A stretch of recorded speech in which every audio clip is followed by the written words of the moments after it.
Futures a negative 15, they deteriorate fractionally. The VIX, though, still under 22. That gets my attention, 21.83. And I note inflation expectations elevate the real yield, a negative 0.98%. That really gets my attention this morning. Francine? Yeah, so global stocks are sliding for a second day, Tom. Of course, investors focusing on this rise in coronavirus infections and possible new restrictions. And then pound.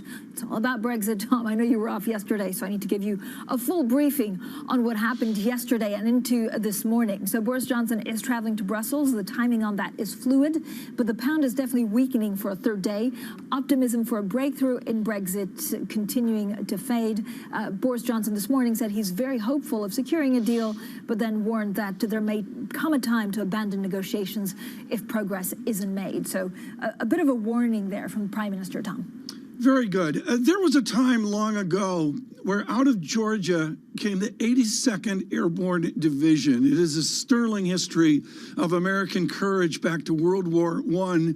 Kevin Cirilli knows the history, and he knows that the gentleman from the Pentagon will have to go up to the Senate and see the gentleman from Rhode Island. Both of them served with the 82nd Airborne Division. Kevin, this is an extraordinary announcement by the president-elect. Okay, ladies and gentlemen, I'm going to place stop on profit. As you can see, I'm holding position for euro. And I thought it will go down. It decided to stay on the same level for a couple of days. So from position, I hold at 121.417.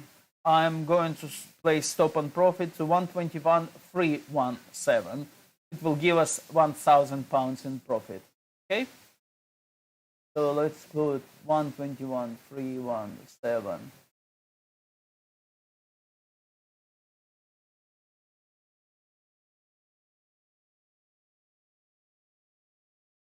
Stop on profit.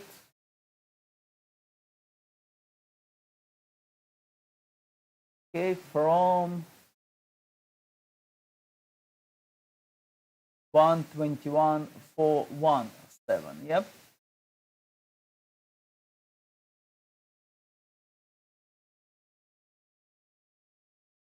Let's adjust price, everything.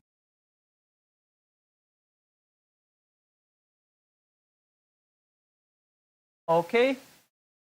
Speak to you later, guys.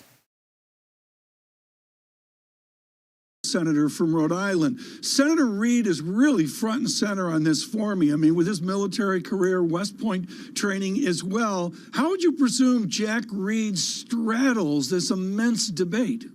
Well, Senator Reid is a driving force on the Senate, especially as it relates to these types of issues. He is seen as a more stoic and serious voice on these issues. And so should he be able to get behind this nomination, which I do anticipate that he will, it really is more of whether or not Republicans will get behind this, especially if they have control of the Senate. I bring that up because from the Republican perspective, this is maybe one of the picks that they would have issues with. And typically when there's an incoming administration, there's only one or two nominations that the opposition party would look to block. It's unknown, though, whether or not this will be the pick that Leader McConnell looks to present a hurdle for. Kevin, good morning from London as well. When you look at the challenges, and there are numerous to a Biden administration, what are the 2-3 things he needs to prioritize to revitalize America at home, but abroad as well? Fiscal stimulus. And I mean this as an opportunity for the Biden administration to talk about digital infrastructure, and that would relate not only to domestic issues, but also to geopolitical issues as well, especially as the Biden administration seeks to rebuild alliances with Western allies. In terms of the fiscal stimulus for the first 100 days, infrastructure would be a very clear opportunity for a President-elect Biden not only to talk about roads and bridges and jobs and employment, but also as a way to set up and position the United States from a longer-term strategy of infrastructure to protect national security interests. The national security component of President-elect Joe Biden's pitch in the first 100 days is an opportunity, I'm told, for him to get on board the likes of some of the more moderate centrist Republicans who he will need in a Republican-controlled Congress, likely, to pass major pieces of legislation. And how is President Trump actually spending his days? Do we have any insight on the pardons, of what he'll do next, and actually his policy on China? How much more can he do to box Joe Biden in?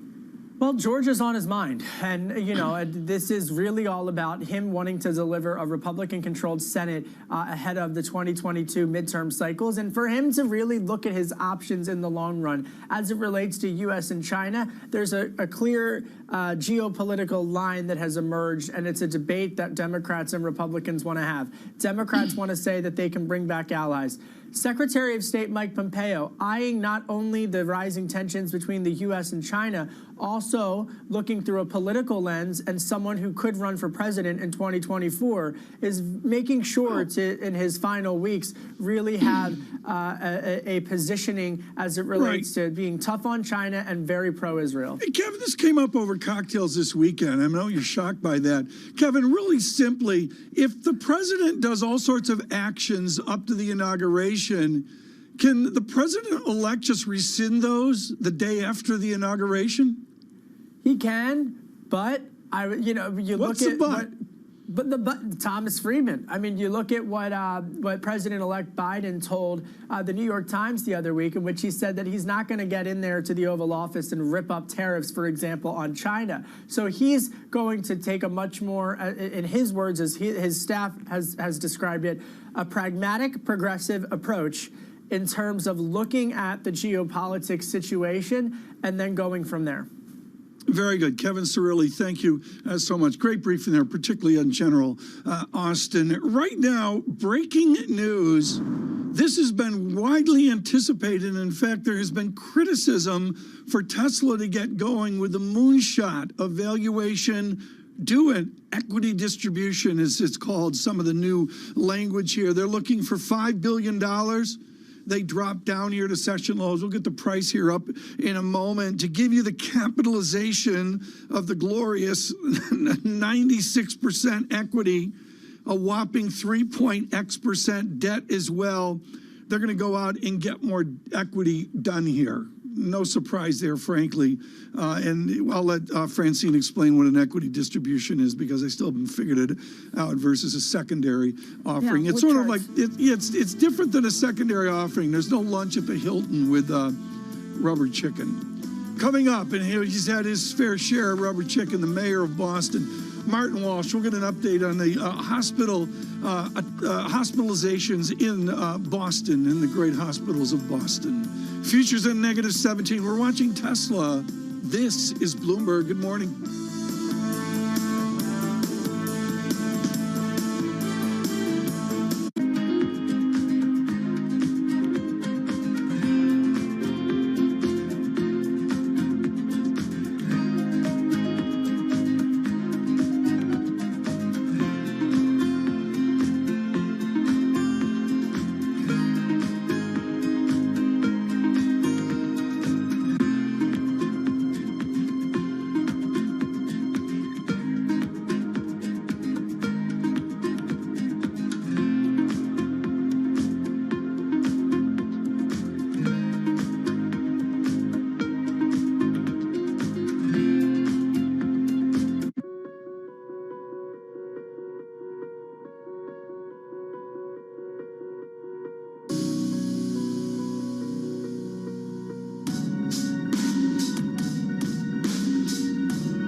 a market that over the past few weeks has made it clear it wants to go higher. It got a little spooked by the idea that geopolitical tensions are rising. I am David Weston. Bloomberg Television is reinventing one of the most iconic brands in financial television for a new audience. Join me to see the news program for the clever investor. This is Bloomberg Wall Street Week.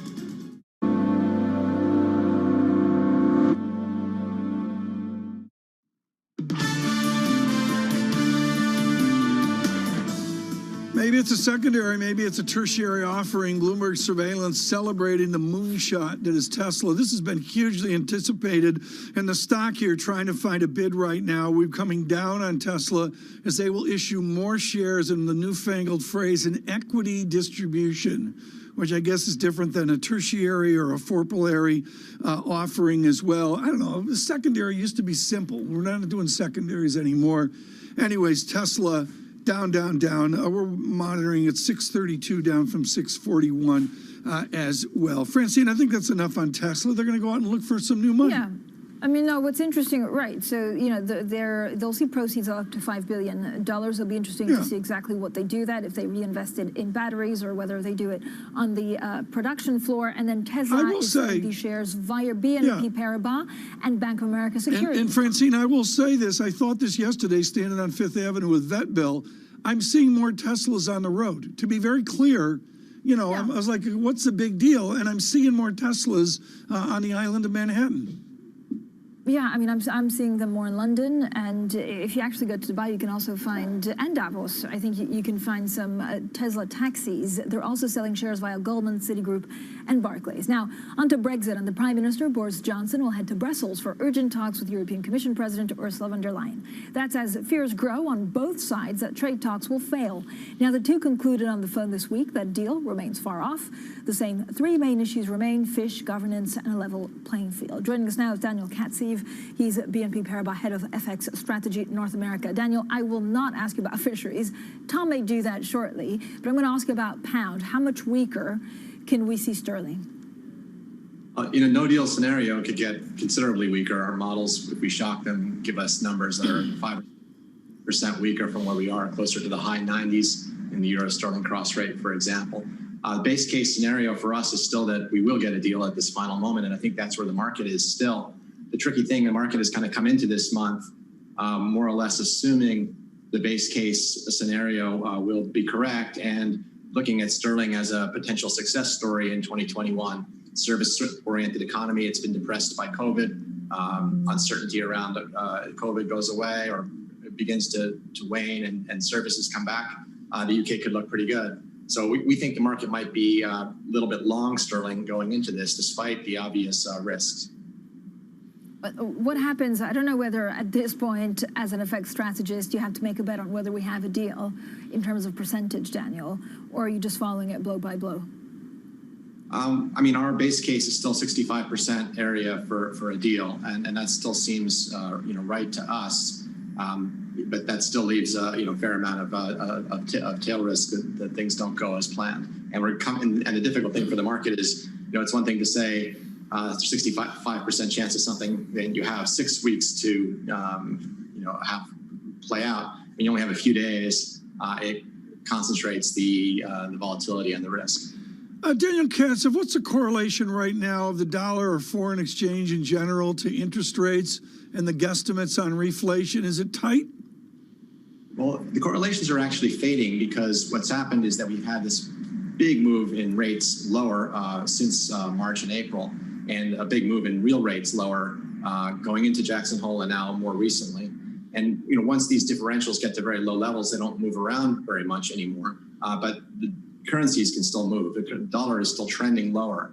So what we've been telling people is that the moves you're seeing in the dollar now are not really responding necessarily to what's happening day to day in other markets. They're responding to the conditions that were put in place in other markets months ago. It's just taken a while to percolate through the FX market.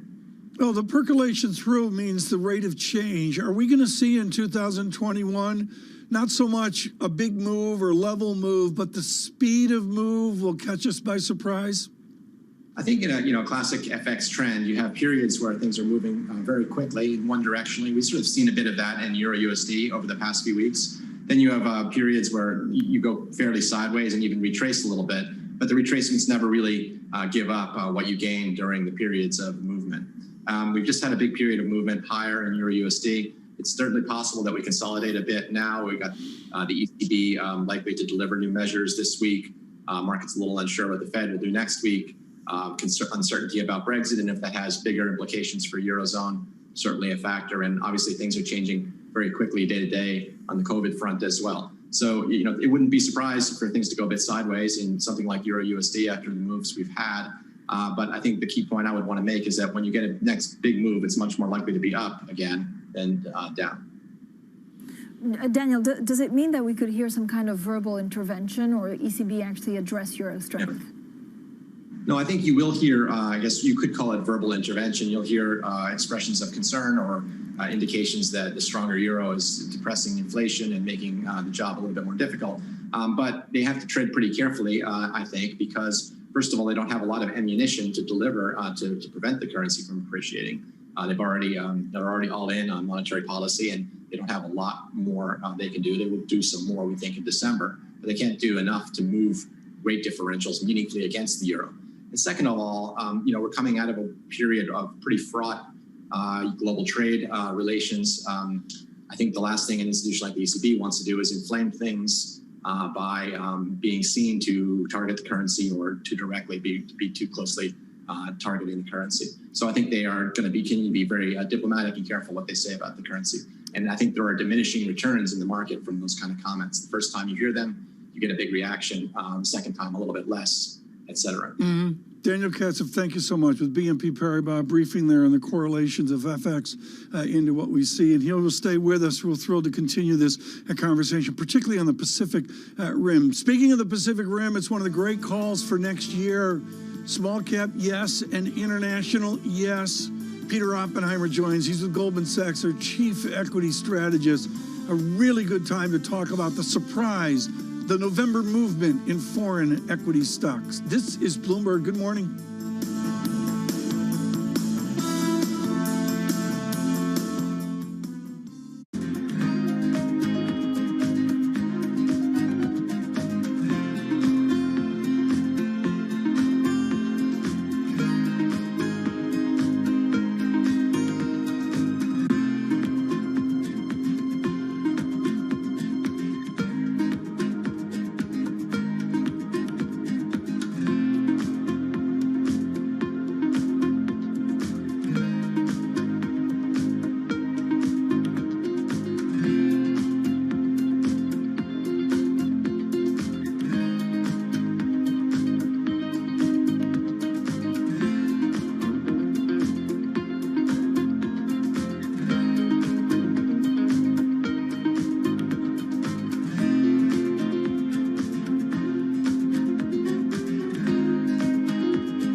Well, the main instruments on board include a dual frequency radar altimeter. And this is the primary instrument of the mission, and that's the one that's measuring sea surface height, significant wave height, and wind speed over the ocean. And from those measurements, we can actually have the superb measurements that we expect of sea level rise, but also the waves. The significant wave height, which is the top 1/3 of the waves, if you were to look at them in time.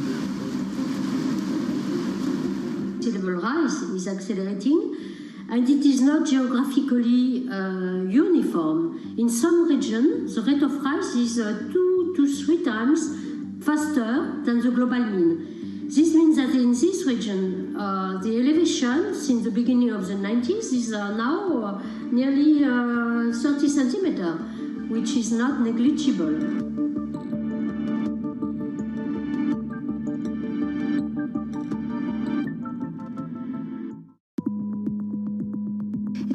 interesting new world. The world is changing. For us, it's not about being first, it's about being the best. While everyone is zigging, we're zagging. We feel like we can maybe help people out more. We have an enormous number of big ideas.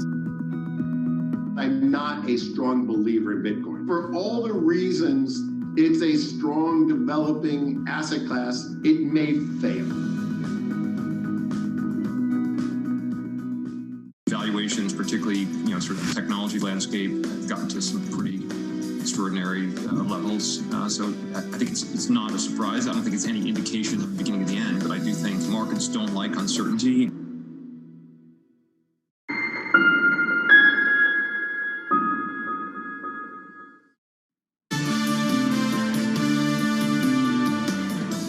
This is Bloomberg Surveillance. I'm Ritika Gupta with your Bloomberg Business Flash. The Brazilian airline Gol will become the first carrier to resume regular flights with the Boeing 737 MAX.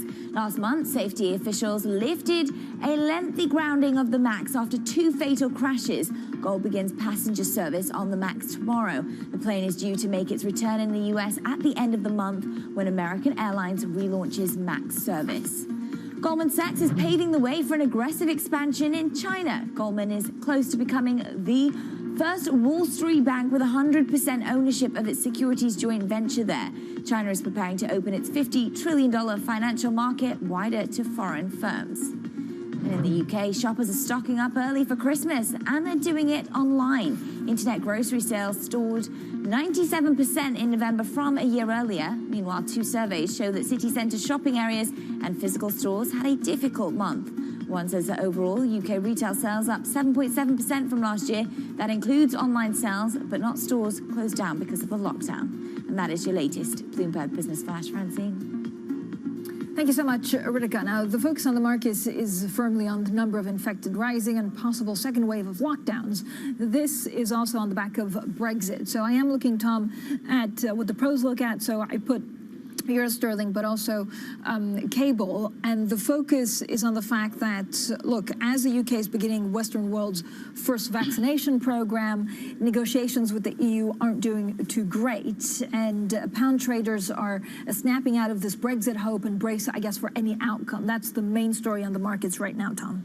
Very good. I'm looking also at futures. They've deteriorated a little bit, negative 11. We're now down negative 16 on futures. Dow futures negative 123, just below the 30,000 level. Telling is the VIX still under 22. So really the doldrums, if you will, within the markets and the correlated markets. A 2-year yield over the last number of days has come in a little bit from 0.18 down to 0.14%.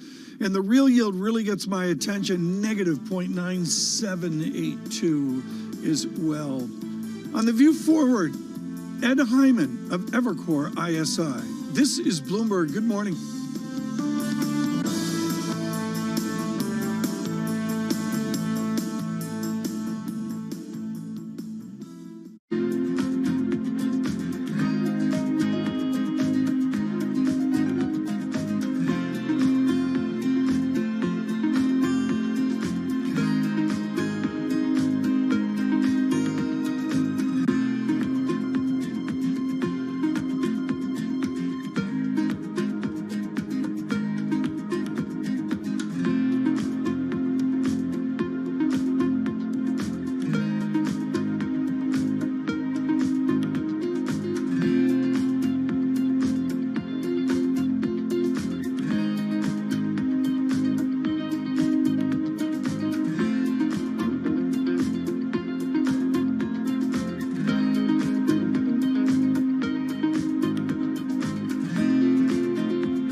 you a sense of the real-time action. The 10-year yield tumbling now 11 basis points, so continuing in this knee-jerk risk-off feel.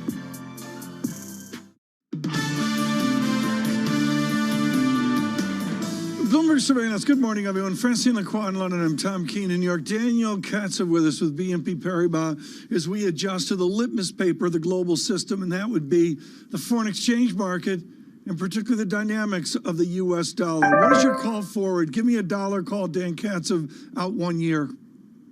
Still weaker. We think the foundations for a trend weaker in the dollar are very much in place, and we've seen some big moves already since the election.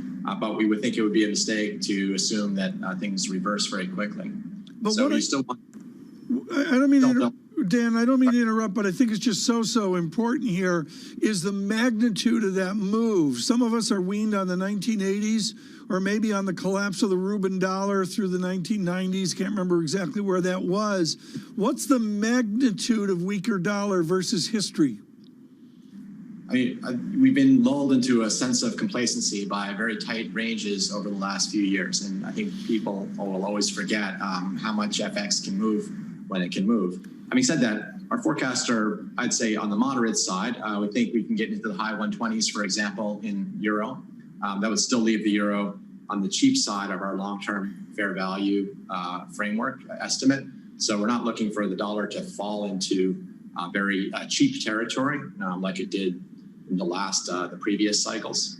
But we think there's moves yet to come, and momentum markets are markets that tend to draw in a lot of participants that might otherwise not be involved. With rates markets likely to be relatively constrained for a while, equity markets already having done a lot of interesting things, FX is an appealing place to look. Dan, is there any excitement in renminbi when you look at the world two superpowers and what a Biden administration could look at? The flip coin of dollar is yuan in China. What do you do with that? Yeah, I mean, for a while this year, when the dollar first started to look vulnerable, one of the key questions was what was going to happen with dollar renminbi. Would it be allowed to participate in dollar downside, or would trade tensions in the final year of the administration actually push it higher? We had periods where it looked level? Sorry, Dan, I thought we lost you, but you're here. Okay, so sorry, yeah, no, I'm here. So yeah, we had periods where it looked like it might actually weaken, but in fact, what we've seen is dollar renminbi is participating in the dollar down move broadly, and in fact, on some periods, it seemed actually to lead the move. So I think it's an important signal that the authorities are comfortable with renminbi strength, and I think that is giving more of a green light to other dollar pairs to join in this broad dollar adjustment lower. So it's important to watch. So, how strong can renminbi actually get? I mean, our forecasts, we have by the end of next year down at around 630. So it's still not the biggest move you've ever seen in FX, but it's significant in a pair that doesn't tend to move that much, and that implies a fairly benign view on currency appreciation from the authorities. Dan, I've never asked this question, and I'm honored to ask it to BNP Paribas with your heritage with China. Can I dare say we'll get back to a 6.0 whatever level of super strong yuan where we threaten the strength of 2014? It would be outside of our forecasts. We don't have, that's not our base case. I mean, I guess if we started to see the dollar really tumble into weak territory versus a number of currencies, so things like Euro USD in the 130s, dollar yen comfortably below 100, and that's not an impossible scenario. We don't think it's a base case scenario. You think in China and elsewhere, if the dollar started to fall that much, you would start to see policy response to try and constrain. Dan, fine, but critically here, haven't we already seen the jawboning? I mean, the last time we had dollar weakness and strength of euro, didn't we get some angst out of various authorities? Yeah, we already have that, and as we talked about earlier, we think that there's limits to what the ECB can do to constrain the euro from going up. But if it starts to become too one way, they will figure out ways to talk about it and give the market the impression there are things they can do. So I think the objective of the policymakers, if they know the dollar is under pressure broadly, is to keep things two-way keep the market a little bit uncertain about what the policy response might be. And it prevents positions from getting too stretched and keeps a little bit of a curve on momentum. That's the game plan. Is it possible that we get a momentum move in the dollar which exceeds even what we're looking for? It's definitely possible. We've seen it before, in our careers. So we can't rule it out. And certainly the fundamentals for the dollar are such that that risk is always out there. But I think as a base case, you can assume things will stay fairly two-way as they have so far. I haven't, Dan, even asked you about some of the havens, be it yen or Swiss franc. What do you do with those in 2021? I think it's very important to note that the dollar moves we've been seeing are not dependent on a particular risk environment. If you've looked at the price action over the last couple of months, you've seen days where the dollar goes down versus high-yielding currencies and low-yielding currencies on days when equities are weaker. And you've seen days where the dollar goes down even versus the yen and the Swiss franc on days when equities are stronger. So there's been a decoupling of FX from the risk environment, which is not that atypical when you're getting a trend in the dollar, a structural move in the dollar. In some ways, you can have a dollar downside regardless of what the equity market is doing on any given day. So I don't want to think about the yen and the Swiss franc right now necessarily as havens. Yes, if there's a massive move in equities, they're going to outperform. But in most circumstances, the trend in those currencies is going to be stronger versus a weaker USD, sort of regardless of what the underlying risk environment is doing. Daniel, thank you so much. Dan Katsev there, BNP Paribas, head of FX strategy North America, joining us this morning. Now let's get straight to the Bloomberg First Word News in New York City. Here's Ritika Gupta. Hi, Ritika. Hi, Francine. A 90-year-old woman was the first in line today when the UK became the first country in the West to offer coronavirus vaccinations. The National Health Service calls it its biggest immunization campaign ever. Prime Minister Boris Johnson warns that mass vaccinations will take time. The US is now averaging about as many deaths from coronavirus as it did during the April peak. The 7-day average of reported fatalities went over 2,200 on Sunday. It's likely that reported fatalities will increase even further, and that's due to the lags between infections, deaths, and when the deaths are disclosed. And for the first time ever, an African-American will be nominated to run the Pentagon. Bloomberg has learned that President-elect Biden will name retired Army General Lloyd Austin as Defense Secretary. Austin was the first black general to command U.S. troops in the Middle East. Meanwhile, Joe Biden's pick for National Security Advisor sees a chance to restore the nuclear accord with Iran. Jake Sullivan said any progress towards preserving or enhancing the deal would depend on international cooperation. Sullivan told the Wall Street Journal CEO Summit that the situation is dangerous because Iran now has more enriched uranium. Global news 24 hours a day on air and at Bloomberg Quick Take, powered by more than 2,700 journalists and analysts in more than 120 countries. I'm Ritika Gupta. This is Bloomberg. Tom. Ritika, thanks so much. Again, futures deteriorate fractionally. Don't want to oversell it, but negative 17. We're watching Tesla as well with a secondary offer, as they used to say years ago. James Sweeney of Credit Suisse will join us, their chief economist, an important discussion as well. This is Bloomberg. Good morning.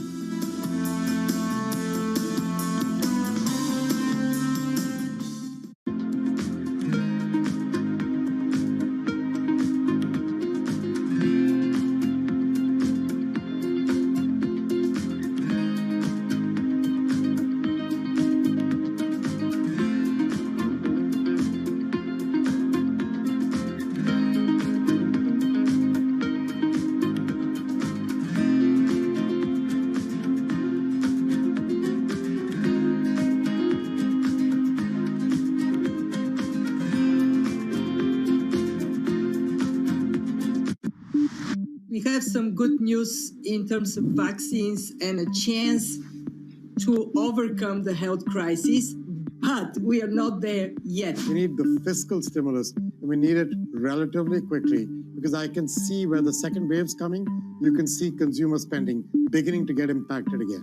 What we need surveillance to be stronger. We need public health measures, because you have no other way at the beginning. This is your best weapon, and you need to use it well. The good news is that both the vaccines and the therapeutics, in particular the antibodies, are coming along and will start to bring that number way down. We don't just need more investment in public health. We must also rethink how we value health. I do believe a targeted fiscal stimulus is going to be in order to really begin a more equalized economy.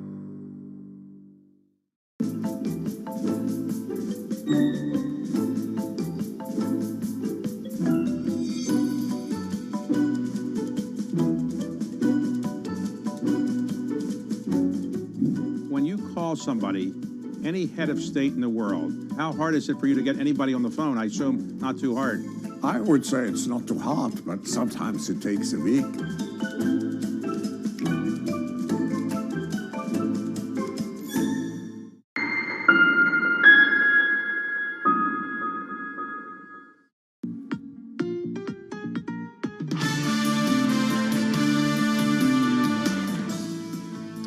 Good morning, everyone. Bloomberg Surveillance, Tom Keene in New York, Francine Lacroix in London. It is the single best chart, and it is, without question, my chart of the year. That is the rising guesstimate of inflation forward. One way we look at this is to go out 5 years, and then to go out a further 5 years from that point, and we look at the 5 year view of inflation. Off of the bottom and massive disinflation is reflation, which leads to the equity markets and the idea of what does it mean for the stock market. We've seen double-digit SPX, NASDAQ up huge, even the Dow, Boeing infected up a fair amount as well. Gina Martin Adams says, be in the market. You have to be in the market to participate and gain, and she's been courageous about that through the many years running Bloomberg Intelligence equity strategy. Gina, there's an ambiguity here, and that ambiguity is higher inflation, I guess, is bad because the reciprocals change on PE, but at the same time, that means a better economy. Do I have that right? Yeah, I think you have that exactly right. Higher inflation is only bad, actually, if inflation accelerates faster than growth. Historically, what you've found is over the decades, when growth is accelerating faster inflation, whether inflation is disinflating, even close to deflating, or reinflating, that growth inflation equation is what's important to driving equities. So if you have a reinflating environment, but you also have a growth environment that's improving, you should see a reasonable equity market emerge. I see, Gina, and I recall the clearest tone, you begging us to understand earnings would be better, margins would be better. The bulls, and I mean the overt bulls on the street, have agreed with Gina Martin Adams, and we got what you predicted. What do earnings and what do margins look like forward? Can they get ever better? We should definitely see earnings and margins improve into 2021. I mean, frankly, comparing to double-digit declines in 2020, the year ahead, at least in the first half, should be very, very positive. As a matter of fact, analysts are expecting 20% growth. Our macro model, which is naturally going to be significant, is going to significantly lag any improvement in the earnings stream, suggests at least 12% growth in earnings into 2021. So pretty much no matter how you swing it, as long as we make baby steps in the economy, we should see double-digit growth in earnings in the year ahead. I think the drivers of those earnings growth is also really important. It's not just margin improvement, but it is revenue improvement. It is a rotation to smaller companies, some of the laggards and the companies that have really struggled in the 2020 environment of shutdowns should start to do much better into 2021. Gina, good morning. How long does it take for actually the economy to recover what it's lost since the suspension of the economy and, because of lockdown? And once we have that velocity, what does that mean for earnings? Yeah, a lot of that is really going to depend upon the sequence of vaccine distribution globally. And I think that's still a big question mark. How quickly can we get the globe vaccinated? How quickly then will we be able to recover? Most economists are saying it's at least 2022, 2023, which frankly is quite normal for an environment in which we had such a severe shutdown and recession emerge in the first half of 2020. I frankly think that most people are expecting weakness, however, and this is what's really important to drive the equity market is the expectation is we're going to be struggling for quite some time. That means that the upside potential is greater if we can beat those relatively low expectations. That's what's characterized a lot of 2020 is nobody thought we would see such vast improvement in the economy already. And I do think that 2021 will be more of that, more of the same. And then we'll slowly move into an expansion phase, which is more the norm for the economy. You know, it's so quaint to see someone like David Kostin at Goldman Sachs go out 1 year, 2 years, 3 years out. Gina, I look at the great bulls of this pandemic. Ben Laidler at Tower Hudson. Tony Dwyer at Canaccord Genuity has been brilliant about saying, if there's no recession, forget about it, up, up, up. And you've been great as well. And then there's David Kostin, who goes out the x-axis not only to 2021, but 22 and 23 as well. Do you have the courage to follow David Kostin out the x-axis? Yeah, maybe I'm not that brave. I mean, frankly, our forecast models are all somewhere between 3 months and 12 months time horizon. I do agree with the notion that as long as you're growing, as long as inflation isn't getting out of control, as long as the Fed critically is relatively supportive, then stocks will most likely go up most of the time. But I do think you have opportunities. As stocks go up, you can obviously have 10, 15, 20% corrections in the midst of that uptrend. And we do try to look for those as well.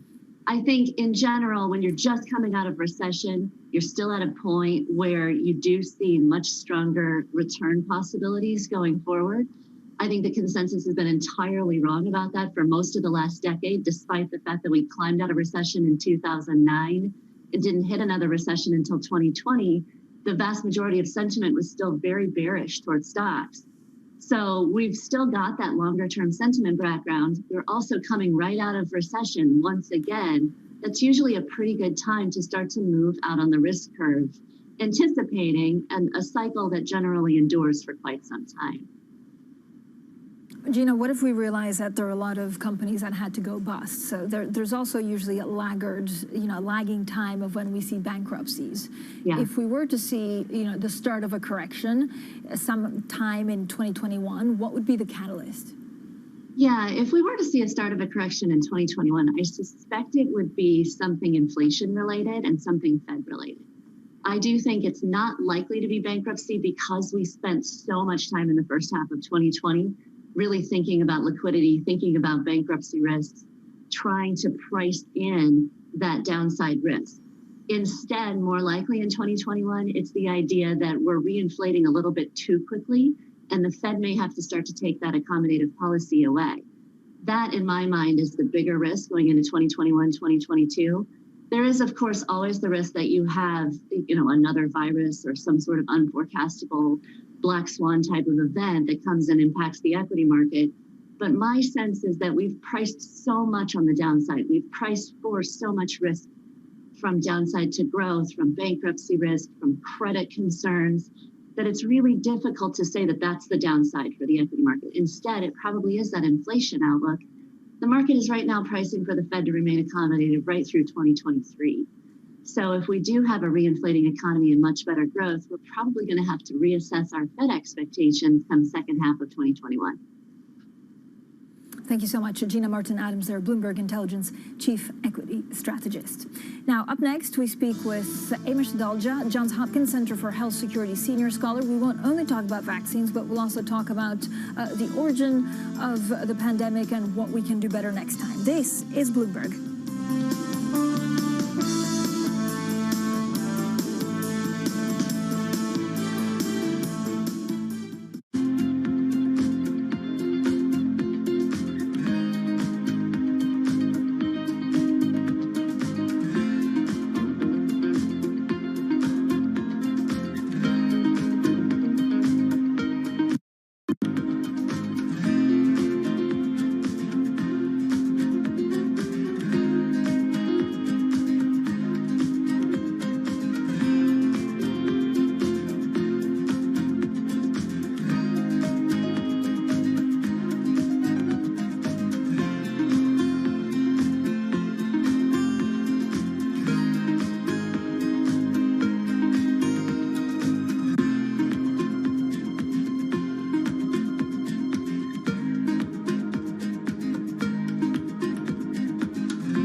This is Bloomberg Best, your weekly review of the most important business news, analysis, and interviews from Bloomberg Television around the world. Ken Burns, welcome to Bloomberg Big Decisions. We have always been a mixture of things.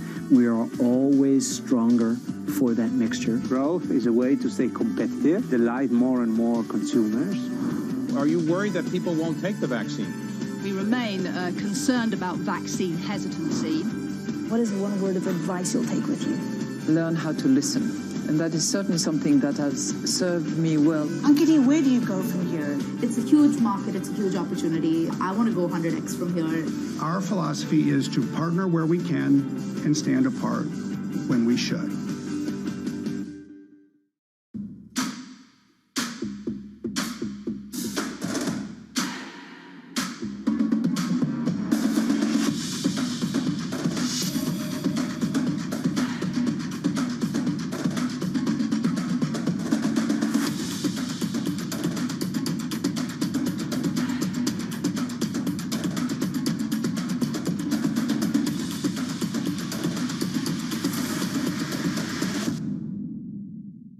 It's really a reminder, isn't it, just how sensitive the markets are to any commentary about trade. We did see some pressure on the yuan, we did see some pressure on the futures. That is now being reversed.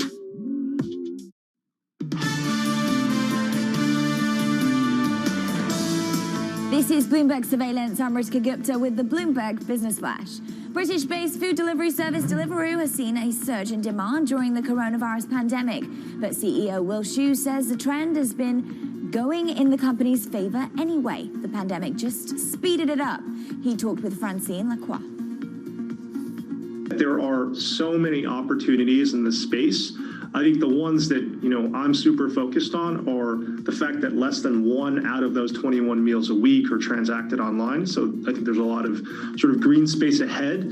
And then also just increasing the geographic coverage in the markets we're in. We're an ambitious company, and there are options available to us. But like I said, what I care about every single day is those three sides of the marketplace, and we'll see what the future brings. And that is your Bloomberg Business Flash, Francine. Ritika, thank you so much. Now, as we continue to track the virus, Bloomberg has developed a unique partnership with the leading authority on COVID-19, and Johns Hopkins has been at the forefront of the international response. Every day, we bring insight from experts in public health, infectious disease, and emergency preparedness. Well, joining us today is Dr. Amish Adalja. He is Johns Hopkins Center for Health Security Senior Scholar. Dr. Adalja, thank you for joining us. When you look at the vaccine being rolled out in the UK, why does the U.S. not have access to the Pfizer vaccine before presumably mid-2021?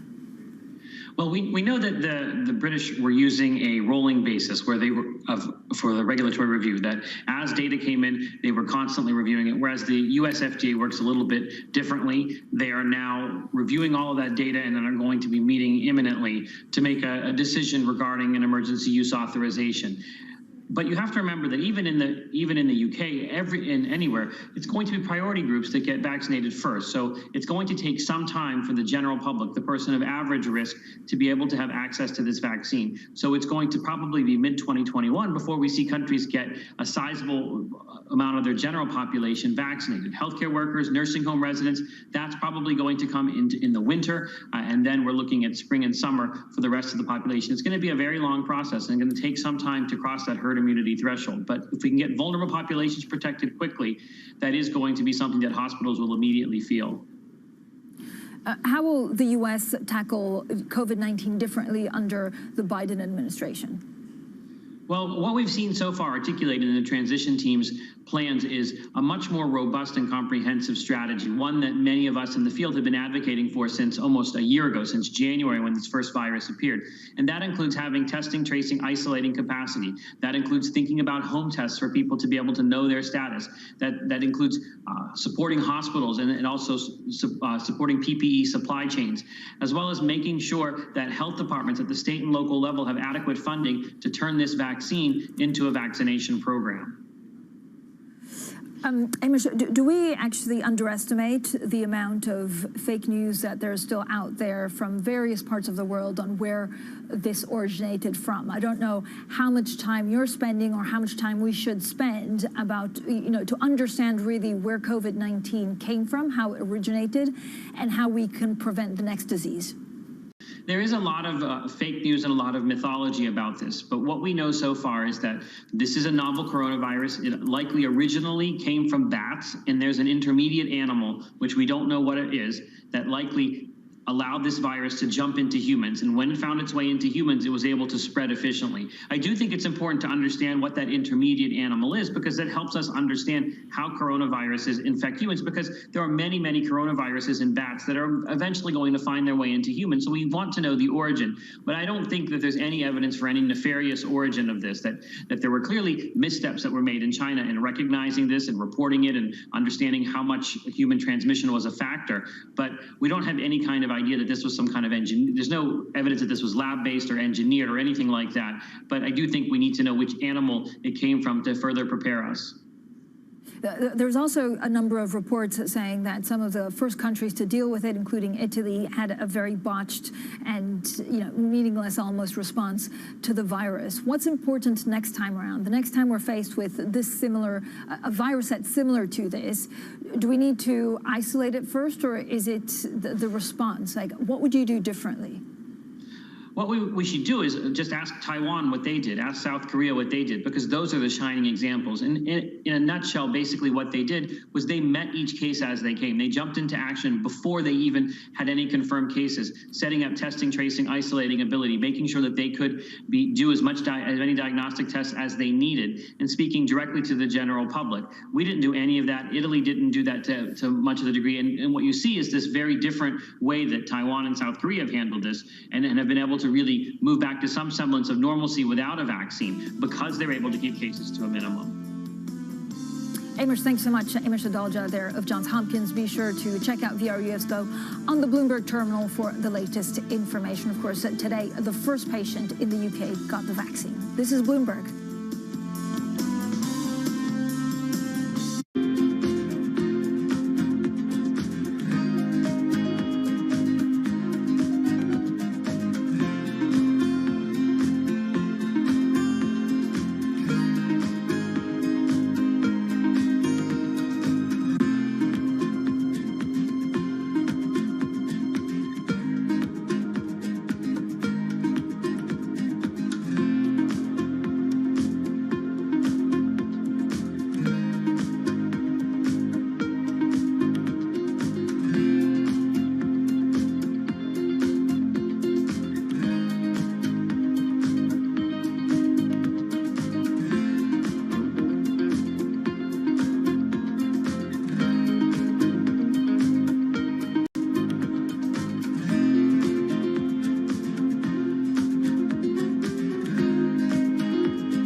Goes into this plant, it's heated up very quickly to 600 or so degrees. It basically carbonises.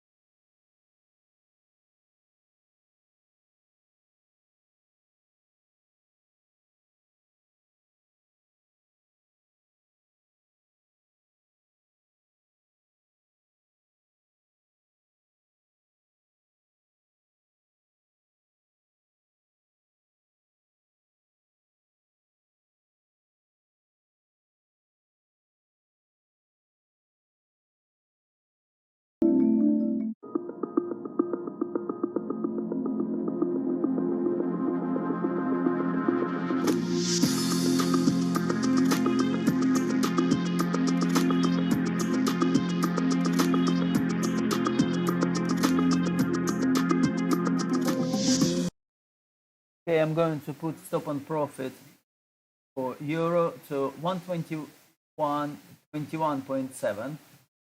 Will give us £2,000 in profit. Okay. All right.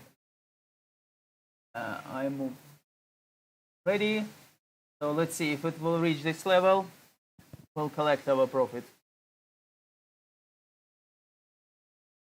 If this resurgence gets bad enough and mobility falls off enough. We knew that things were going to slow down after the bounce back in the third quarter, and you're seeing that in the data now. We're going to be well into 2021 before there's some sort of equilibrium that we achieve.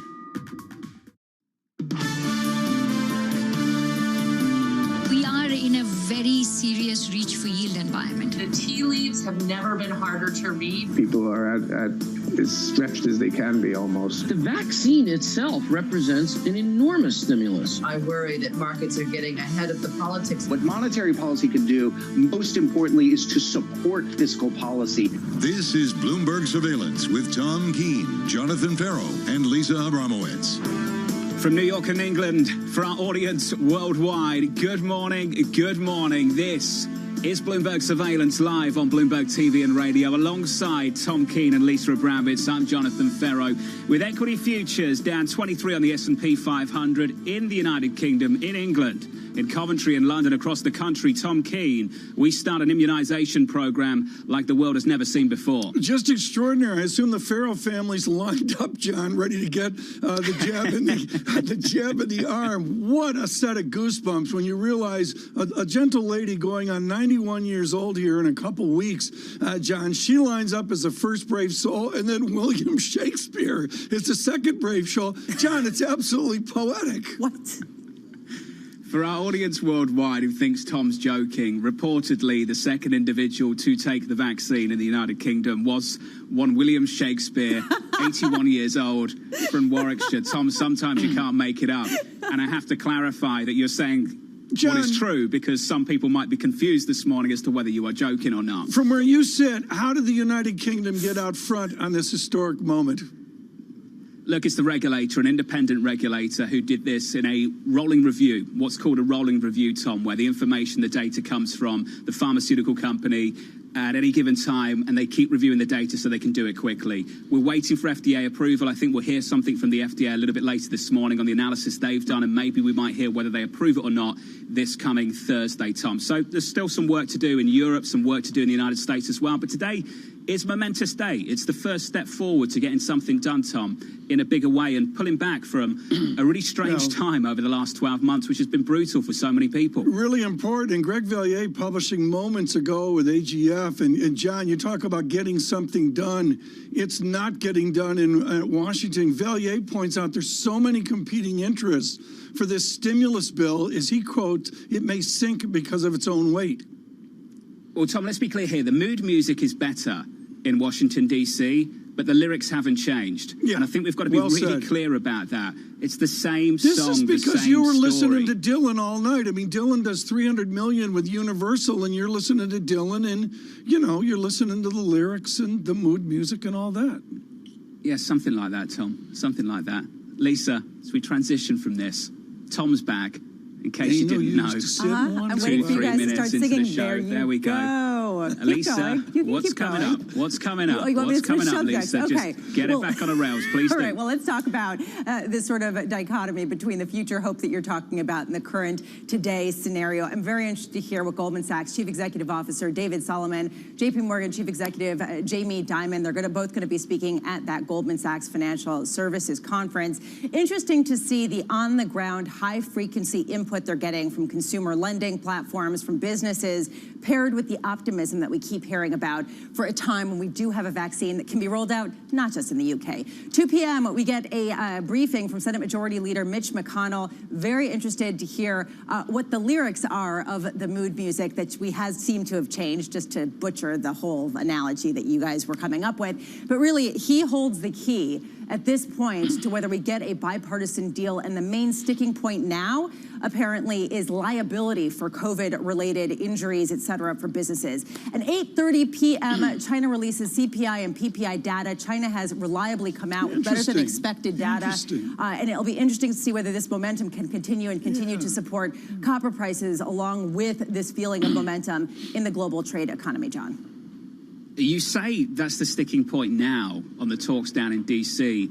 Tom, that's been the sticking point for the last 5 months down in Washington, D.C. Liability protection, state aid, Red lines. As you know, John, and to our audience on radio and TV, we are remarkably sheltered. Bloomberg's done a great job of keeping the three of us and a lot of other people here healthy. John, I was on West 55th Street in Midtown Manhattan yesterday, and I was thunderstruck by the deterioration just in the street scene, the many, many stores and hotels which are completely shut up. This stimulus can't come fast enough across this nation. Unlike you to be south of the 60s on your day off, Tom, well, it's like once a year occurrence. Yeah, it's true. I mean, usually, to go below about 63rd is a state occasion. And, yesterday was, it was in shouting in the Gucci store. What do you want? That's kind of what I'm alluding to. I was wondering where you were. It's kind of that vicinity in Midtown. Sam Fazeli joins us now, Bloomberg Intelligence Senior Pharmaceuticals Analyst and Director of Research here in Europe. Sam, let's just start with what we're expecting from the FDA today and through to Thursday.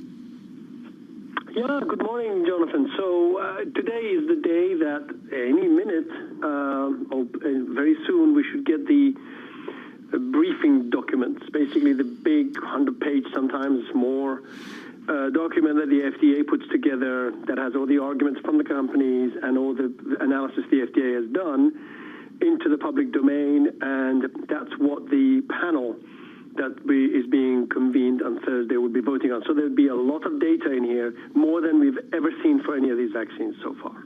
So just, Sam, pushing forward, since today is the day that the UK starts inoculating people for the first time, what are you looking for in terms of the rollout to get a sense of how quickly or how effective the rollout will be in other nations, including the United States? Yeah, so we've had Margaret and William over here in the UK getting vaccinated, and of course there'll be hundreds and thousands of people in the same age group that will be targeted over the next few days. The problem we all have is that there aren't that many vaccine doses available to start with, and so therefore the focus will have to be on this group, and that's actually good because these vaccines have a tough logistical aspect to them in terms of temperatures, etc. So it's easier to deliver them in hospitals or care homes. Sam, in the manufacture of any given vaccine, what's the constraint? Is it square footage? Is it people? Is it sanitary, cleanliness, perfect cleanliness? What's the constraint to getting from 50 million out to 70 million doses? Yeah, so Tom, I think unfortunately every single one of those elements is important in this chain. You can't, you can have all the raw materials you want and the best fill and finish so-called facility that you want. If the half the dose, as you saw possible in the UK trial for AstraZeneca, ends up in the vials by some accident, or you have a vial that has any problem in terms of the sterility of it, it just takes the whole batch out. And that's the problem here. Everything is important. It's not just one thing. Sam, just quickly from me before we let you go, when we hear from the FDA potentially a little bit later today, what are the questions you still have that haven't been answered just yet? Yeah, so I want to see the detailed data by subgroups of people, age, perhaps comorbidities, and I'd like to see some of the immunologic data that potentially they have, antibody levels and all that. And then at the end of it, the detailed safety data. I've put together a table of the detailed safety for other vaccines. Let's compare them.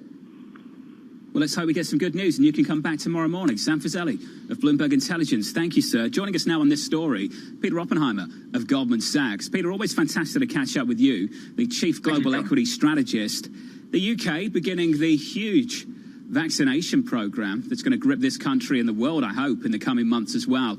Top of the line in the notes I've got for you, Peter, buy the UK, buy the FTSE. Why, Peter? Yeah. Well, look, I mean, very exciting news about the vaccine. But separately from that, I think the UK economy has been one of the worst hit from this pandemic, partly because of the makeup of the economy, very heavily geared towards services, retail services. A fall of about 11% in GDP this year would be the worst annual downturn since the early 1700s. But at the same time, we're expecting a very strong rebound in the US economy next year, over 7% and 6% or so in 2022. And alongside that, we should get quite a strong rebound in earnings. It's a very cheap market. It trades now at a discount to the US market on a 24-month forward basis of about 35%. And with a sort of strong cyclical recovery and a market that's heavily geared towards commodities and other cyclicals, and we're bullish of commodities, we think it should have a pretty decent rebound. Just brilliant. Peter Oppenheimer, I noted today off the WEI screen the 2,800 basis point difference between Standard & Poor's 500 and the FTSE. Okay, by straw hats in winter, you and I read our Baruch. We know that phrase. Peter, where are the straw hats in Asia? Where is the FTSE equivalent opportunity on the Pacific Rim? Well, we've been very bullish for China for a long time. We're still overweight of China, but of course that's more of a growth-orientated index, being a very heavily geared towards technology like the US. So we'd be tilting more towards other parts of North Asia, Korea, for example, in particular. Very cyclical, would benefit a lot from a global economic recovery, and Japan too, for that matter. These are markets that have tended to lag. They're more value-orientated, more cyclical, and more sensitive to global growth. And for that reason, as you go into this inflection point of strong growth, for the first time for many years, we should see the leadership shifting. So this is the macro story. I'm wondering the technical story, Peter.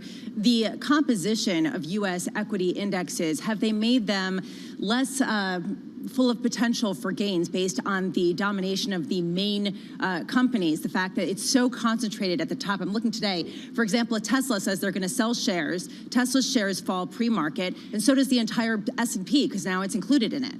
Shifting. Yes, so this is in some senses, the concentration of the market, which has been to its advantage because it's generally been led by very fast-growing, very large companies, particularly in technology, which has been the dominant and leading sector for so long, in a sense becomes a little bit of a handicap. We're not negative on technology. We think it will still do well, but it doesn't have the same leverage to a positive inflection point in the global economy that we're expecting to see.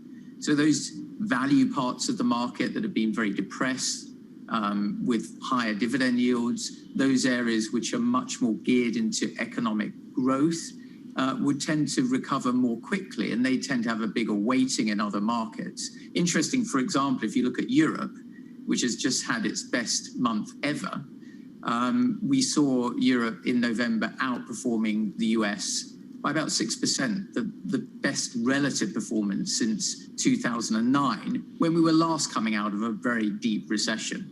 So again, a similar sort of pattern playing through. And Peter, arguably with the data going in the wrong direction as well, with PMIs deeply sub 50 in the low 40s and in some places in the 30s as well. How do you expect that relationship between the economic data and the markets to evolve?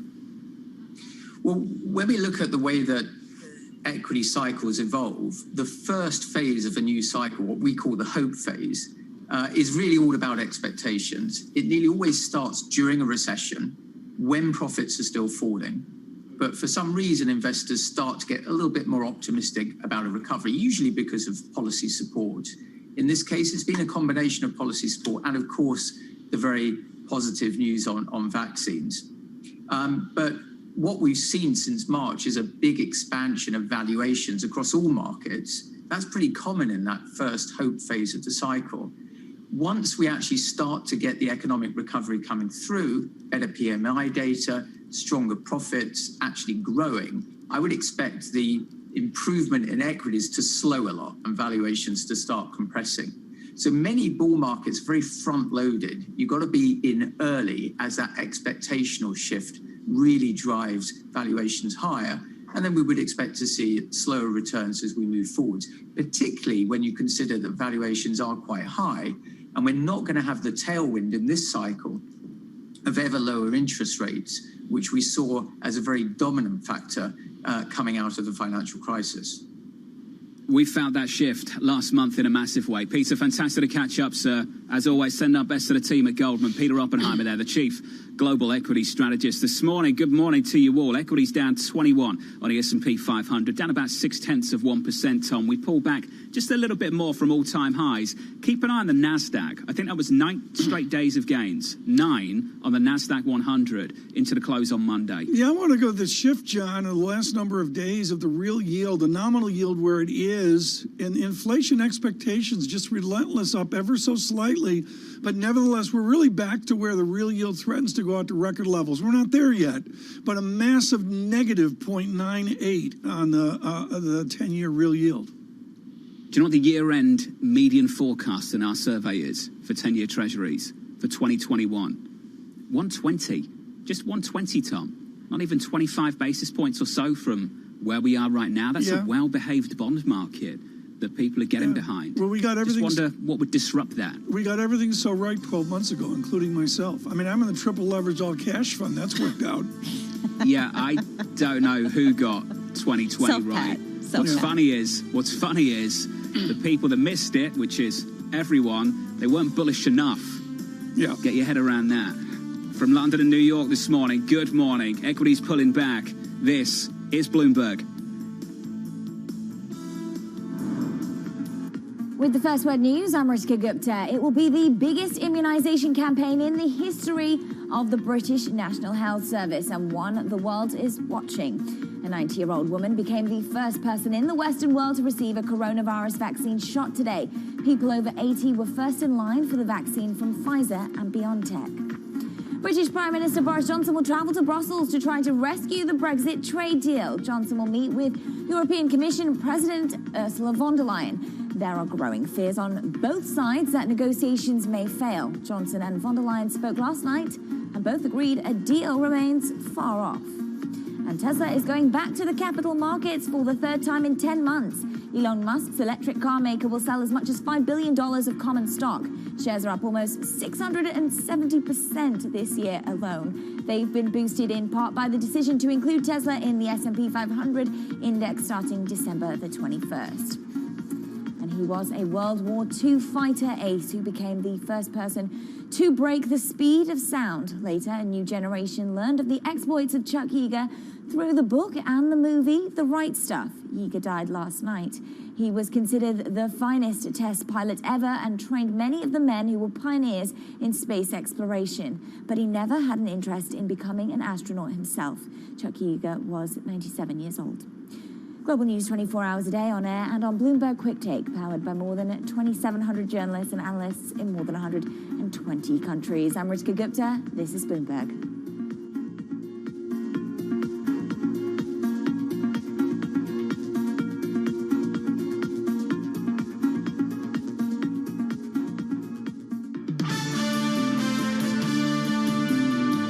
We just need both sides to finally do what members of Congress do when they're serious about wanting an outcome. Drop the all or nothing tactics. Drop the hostage taking. And make law in the many places where we have common ground. Senate Majority Leader Mitch McConnell in the last 24 hours pushing back a little bit, asking for a compromise. From London and New York this morning, good morning. Alongside Tom Keene, who's back in a seat, alongside Lisa Abramowitz, I'm Jonathan Ferro. I'm optimistic we're going to get somewhere, but I have no report at the moment about how. That was Leader McConnell. Let's get to the price action this morning. Good morning to you all. We shape up as follows. This Tuesday morning, we declined by 21 points on the S&P 500, down about 0.6%. Couple of days away from an ECB decision. Euro dollar out to 121.18, coming back about 0.1%.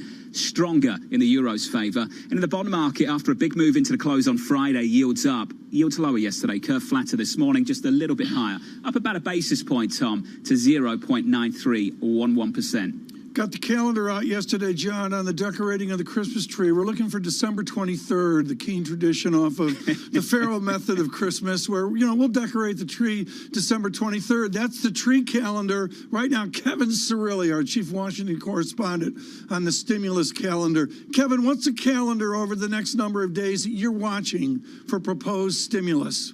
December 11th is when they have to, this Friday is when they have to pass a government funding bill to keep the government open. But if you're in Washington and you're trying to figure out if that means that they don't get a deal by then, if there will be a partial government shutdown, Leader McConnell yesterday on the Senate floor said, don't worry, essentially. They're going to kick the can down the road for 1 week because they're lumping together the omnibus and the fiscal stimulus talks. So I think candidly, in terms of a vote for fiscal stimulus, you're looking at about 7 to 10 days out. 7 to 10 days out, and then we get to the jobs report January 1st. When do our listeners, when do our viewers see the benefit of that stimulus? Well, to be frank with you, there likely is not going to be the $1,200 worth of additional fiscal stimulus checks. Now, yesterday on Bloomberg Radio Sound On, I spoke with Senator Ben Cardin, a Democrat from Maryland. He's one of the architects, so to speak, of this bill. And what he said is that he is actually working with Republicans, less so on the fiscal stimulus checks, but more so on providing grants to small businesses. And in fact, he's working with Senator Marco Rubio, Republican of Florida, on that. Lisa, do you see how Cirilli's gone to the Faro School of Self-Promotion? He's got sound on in there. Hear it on Bloomberg Radio. Extraordinary show. It's like worse than Faro. Wait, hold on a second. Tom, do you have the sound on or do you have the mute button? Oy, I'm so sorry. I'm not really sorry. All right, Kevin, let's get back on track I'm just here. learning from the three of you. I'm just following in all of your footsteps. Let's get back on track here. There is a question about what the sticking point is. And John was saying how earlier this has been an ongoing sticking point, the concept of liability with businesses. But we're not hearing as much about funding for state and local governments. Does that give you hope that we've moved past that particular blocking point and that we've moved past just a change in mood music to an actual substantive change in both sides here? From a political standpoint, people like Senator Bernie Sanders, Congresswoman Alexandria Ocasio-Cortez have already spoken out that they will not be in favor of the 908 plan, as it's being dubbed, the $908 billion fiscal stimulus, because of, from their perspective, it's not progressive enough. From the liability protections perspective, Republicans, in particular, Leader McConnell, have really been concerned about liability protections that are playing out in state court cases all around the country. Look no further than Pennsylvania, for example. Businesses of all sizes, not just large businesses, but Main Street companies as well, are, from the Republican perspective, need that assurance that if they are able to get people back to work, that should someone contract COVID-19, they won't be on the hook for it. So it's a very nuanced debate and a legal debate that will be of this era, in addition to the coming legal surroundings about vaccination, which is another issue, vaccination certificates that is going to likely be discussed in Congress over the next couple of weeks. And you're starting to see that conversation boil over. What have we actually made progress on in the last week, Kevin? It's massively important to underscore how this now fiscal stimulus could be accomplished within the next 7 to 10 days. And even Leader McConnell, for him to say, don't worry, I'm paraphrasing, but don't worry about a government shutdown because we're going to pass a 1-week extension, is a massive signal that this is heading in the right direction. And then finally, yesterday, Larry Kudlow, Jonathan, who you know well, he spoke at a virtual event here in Washington, D.C., hosted by the Washington Post, and said that the president would likely sign, his words, likely was the adjective he used, likely sign the $908 billion plan. And I'm going to do a grammar check. I don't think likely, Tom, is an adjective. Why are you talking to me? Kevin, I got an F. Let me just finish this. Genius. When I spoke to Larry Kudlow on Friday, he was still using the same language that we've heard repeatedly about badly managed states. So are we saying that if there is $160 billion in this bill, that the president still signs it, that 160 assigned for state and local aid? The administration is not against that. Precisely, and it's been a really the biggest political difference between now and 2 weeks ago is that President Trump is allowing Leader McConnell to take the lead on these negotiations. And Leader McConnell is driving this for the Republican Party at this particular juncture. Do you think that Leader McConnell is driving this at this particular point with the idea that another fiscal support package or stimulus will be passed next year, or with the idea saying this can circumvent any additional funding that comes in 2021? Both, and it's really all going to come down to whether or not likely Treasury Secretary Janet Yellen and President-elect Joe Biden, once they are in office, are able to pitch another round of fiscal stimulus funding to centrist Republicans, because if they are able to bring about the 5 or so centrist Republicans who will be needed in order to get another round of fiscal stimulus through, not just from an employment perspective, but from a national security perspective pertaining to digital infrastructure and a national security way, then they will likely have another opportunity to do so in the first 100 days. Kevin, great to catch up, as always. Thank Kevin Cerulli there, down in Washington, our chief Washington correspondent. Thomas, the difference between aid and stimulus.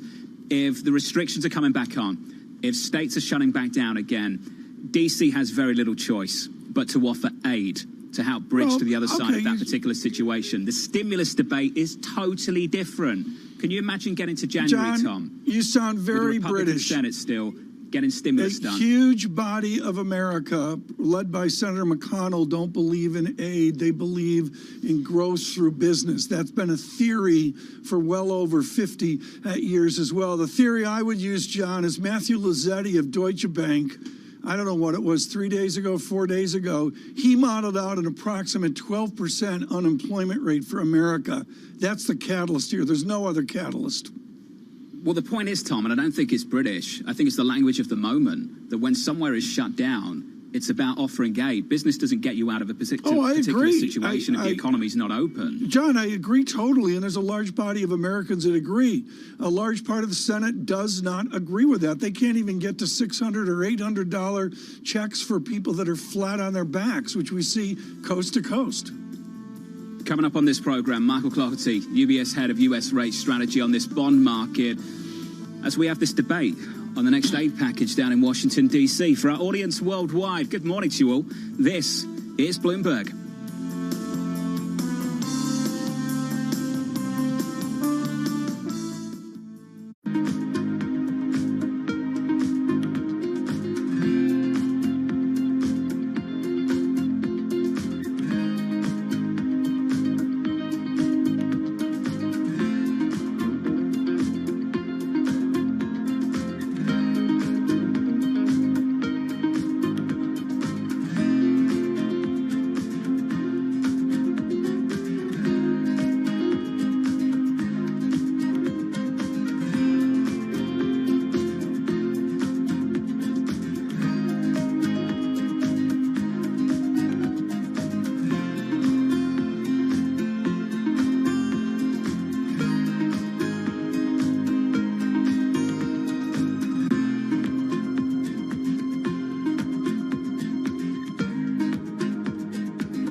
We have some good news in terms of vaccines and a chance to overcome the health crisis, but we are not there yet. We need the fiscal stimulus and we need it relatively quickly because I can see where the second wave's coming. You can see consumer spending beginning to get impacted again. What we need surveillance to be stronger. We need public health measures because you have no other way at the beginning. This is your best weapon and you need to use it well. The good news is that both the vaccines and the therapeutics, in particular the antibodies, are coming along and will start to bring that number way down. We don't just need more investment in public health. We must also rethink how we value health. I do believe a targeted fiscal stimulus is going to be in order to really begin a more equalized economy. It's such an interesting new world. The world is changing. For us, it's not about being first, it's about being the best. While everyone is zigging, we're zagging. We feel like we can maybe help people out more. We have an enormous number of big ideas. I'm not a strong believer in Bitcoin. For all the reasons it's a strong developing asset class, it may fail. Their CPG history, their experience, and really how we might be able to combine together to really create this fantastic public company. And so we kind of got into the SPAC thing a little bit before it became such a hot method of going public.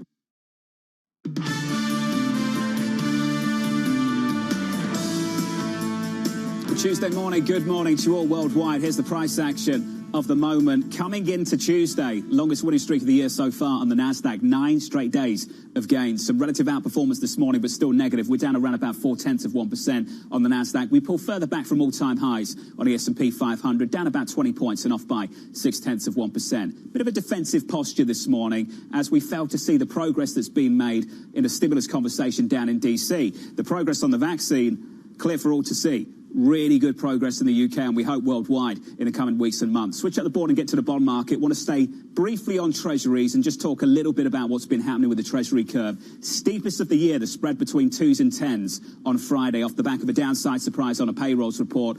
The idea being that's the nudge to get something down in DC. Yields then lower yesterday and higher just a little bit today. 93 basis points on a 10-year, but we failed to really advance beyond that 97, 98 basis point mark and get back through 1 percentage point. Remember, the 2-year really anchored because the Fed's going nowhere. The flexibilities at the long end, 10s, 30s, what happens with that? As for what happens with that, Tom, the forecasts are in. Q4 2021, average forecast we've seen about 120. High end, right. Stephen Stanley at about 2%. Low end, Steve Major over at HSBC at 75 basis points. So that's the band here now. Yeah. That's the division going into next year. What I noticed, John, the last couple of days is a 2-year yield. I mean, the fact is a 2-year yield has come in. I mean, part of that steepening is the 2-year yield really signaling that disinflation, that bet on slowdown to come. Well, I think the 2-year yield is just out of the game. The Fed's pinned to the floor now. It's going to be super sensitive to rate expectations. The reaction function's clear for all to see. It does not matter what happens, how good things get, the Feds are not stepping back in. It's going to be through the belly and out to the long end, Tom, where you start to see the flexibility in the Treasury market. You'll have to see that on the 2-year yield. And again, watching the real yield again, look for John Farrow Thursdays, I believe it is, on the real yield. He tapes and plans on Thursdays Fridays. to get to Friday. I know that. Fridays. I'm talking about you go into your meetings on Thursday to get ready for the real yield on Friday. Right now, looking at Fridays, Maria Tadeo in Brussels, and of course, Maria Tadeo looking at the soup known as the EU from Brussels and nation to nation, 17, 20, whatever nations it is. Maria, I am fascinated by Mr. Macron. I took a look at French Le Monde today, and it's almost like Brexit is invisible in Paris. How's Mr. Macron doing, and what does he want from the Prime Minister across the channel? Yeah, look, he has a lot on his mind. And this is the thing, Tom, when you read newspapers, not just in France, by the way, but across Europe, Brexit is not a big issue because there's so much happening here. You have COVID, you have the vaccine, you have Orban, you have Hungary, Poland, the European budget, the European money that countries... Go ahead. The countries are waiting to receive. And also for Emmanuel Macron in particular, he's already in election mode. He wants to be seen as being tough. He wants to be seen as protecting fishermen in France. And that's the reason why he's getting so tough on the UK when it comes to the fish. So it's about his own projection too, but also he will tell you it's not just about me, it's about protecting the single market. This is about protecting the European Union as a trading bloc. He does believe the EU negotiates in a position of strength and that this is a real moneymaker. You have to protect it. Maria, are they very close to a deal, but all sides have to show their constituents that they're making the hardest fight possible? Boris Johnson will have to cave, but he wants to show that he's putting in the best fight, so it will go down to the wire. I mean, isn't that what's going on here? Yes, and it's a very difficult question to answer because you have the technicalities of a deal that is very difficult. Very few people actually understand the technicalities of a deal that's so big. You have the political spin. Every side wants to say, we won, we got the better deal, and then you actually have the politics. But ultimately, I would say when it comes to a deal, there is no timeline on this. If anyone tells you, I know when this deal is going to drop, that person is probably lying because not even Mr. Barnier would tell you today that he knows when this deal is going to happen. And ultimately, I would say it's not about the technicalities, but the politics. For the EU, they need to be able to trust the UK as a partner going forward. For the Prime Minister, this deal needs to be about sovereignty. Can the two happen at the same time? It's very difficult to square that. I love Maria. I just want to make this all stop. Maria, thank you. Maria Tadeo, over in Brussels. We appreciate you and the hard work you do following this story. So I don't have to. Cable, 133.22. Tom, it's utterly depressing. The politics. Mr. Macron has an election in 18 months. That's the politics. The end. Thank you. But John, I think what she said is really important, which is why I went to Macron. It's a huge deal in London and the United Kingdom, Brexit. John, you've lived it. My deepest sympathies. I don't think it's that big a deal over on the continent of Europe. I just don't see it.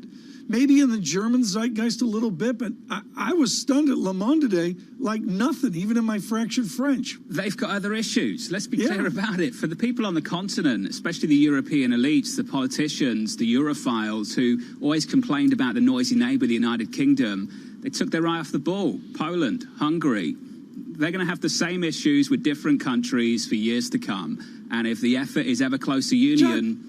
good luck to him. Do you realize we've got radio listeners nationwide turning off the station because you've done more Brexit in the last 6 seconds than you have in the last week? That's why I'm going to move on straight away and talk about rates with Michael Cloutey of UBS. He's the head of US rate strategy. Michael, great to catch up with you, sir. Walk me through this Treasury market. I have to say the division into next year isn't that great. 120 on a 10-year yield seems to be the average forecast out there at the moment. Where are you on things, Michael? Yeah, I think we're going to get a little cheaper than that. So 120 isn't too far away from where the market's priced in right now. So we think we're going to get up closer to 150 by the end of the year. Think that we'll get some, continued good news on the vaccine front. That's going to allow things to be bright enough for the Fed to start tapering. We lose a little bit of support to the back end of the curve. And so we sell off a bit more than the forwards, but not a colossal sell-off here. Are you hoping to get a green light from the Federal Reserve next week? So the big question with the Fed is whether they extend the maturity mix of their purchases. So this year when the Fed started buying, the Treasury market was really broken. Fed had to come in and buy shorter maturities to help relieve some of the strain in the Treasury market.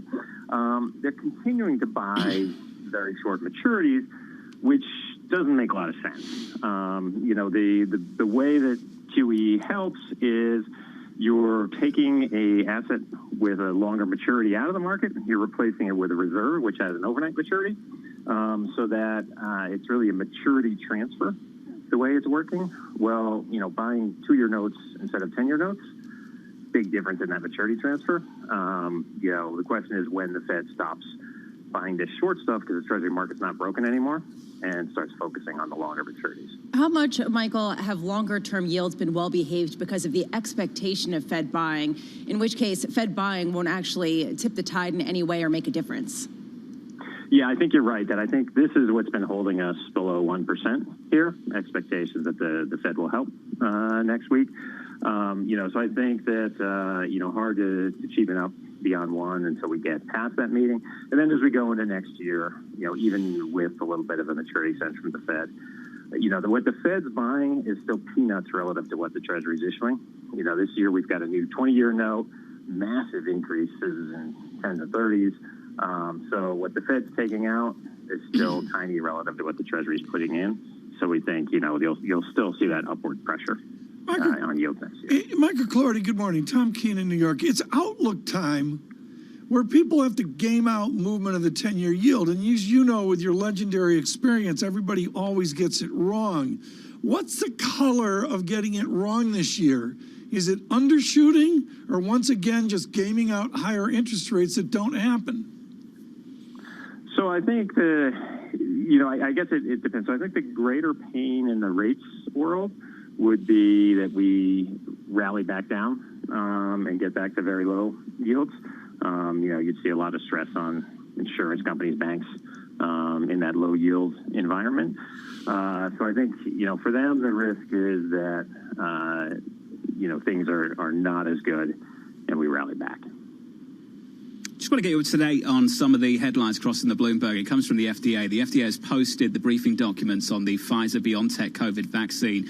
This is the report available ahead of the December 10th advisory panel. So in a couple of days' time, Tom, they take this report and they could possibly make a recommendation as to whether they will approve this vaccine in the same way that the UK has done. So that report has been posted by the FDA. They go on to say that Pfizer has given adequate information on vaccine quality, according to this staff report. And Tom, these headlines are going to dribble through, drip, drip, drip, over the next hour or so ahead of that December 10th advisory panel meeting. And that's the important date, Thursday. But we might get an indication as to where that's heading from the headlines that come in the next couple of minutes. Well, huge pressure to get this out. I'm sure Mr. Trump is speaking of that, as is Mr. Biden as well. John, I would suggest that coming out of the 1950s, there is a legendary heritage of the United States being patient and waiting to be sure on safety and efficacy of the therapy, whatever you're talking about. And certainly they sped up that clock here in the last number of days.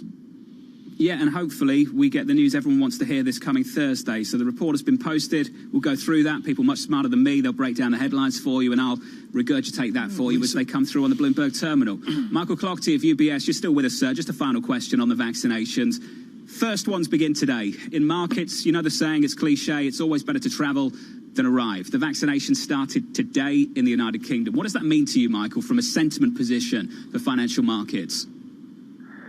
So I think, it's certainly been helpful. I think the big question here is the distribution. We have a whole bunch of different vaccines along the way in development. I think everyone's assuming that we'll get some vaccines at some point. Distribution is a monumental undertaking, so the question becomes how fast can we get these things out? And I think that's what people will really be focused on for the next few months, is speed of progress. We all agree. Michael Clardy of UBS, thank you, sir. Just to get you up to date then, up to speed, the FDA posting the briefing documents on the Pfizer-BioNTech COVID vaccine. This report will be used, made available ahead of the December 10th advisory panel, where we might hear, I emphasize might hear, whether they approve the use of this vaccine in the United States. We understand from the staff report that Pfizer has given, Tom, adequate information on the vaccine quality. Well, yeah, forward you go. And, they'll go step by step. And, we've got to get the safety right. But I'm sorry, it doesn't diminish the courage of the gentle lady from Coventry this morning. Somebody's got to be first. And there she was doing it and seeming, she was very stoic. You should see the Queen.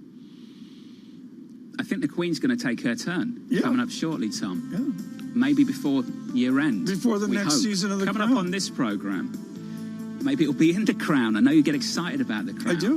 I'm not a fan. I'm shocked. Coming up on this programme, Boston Mayor Marty Walsh on the seriousness of what is happening in that city and across the state of Massachusetts as well.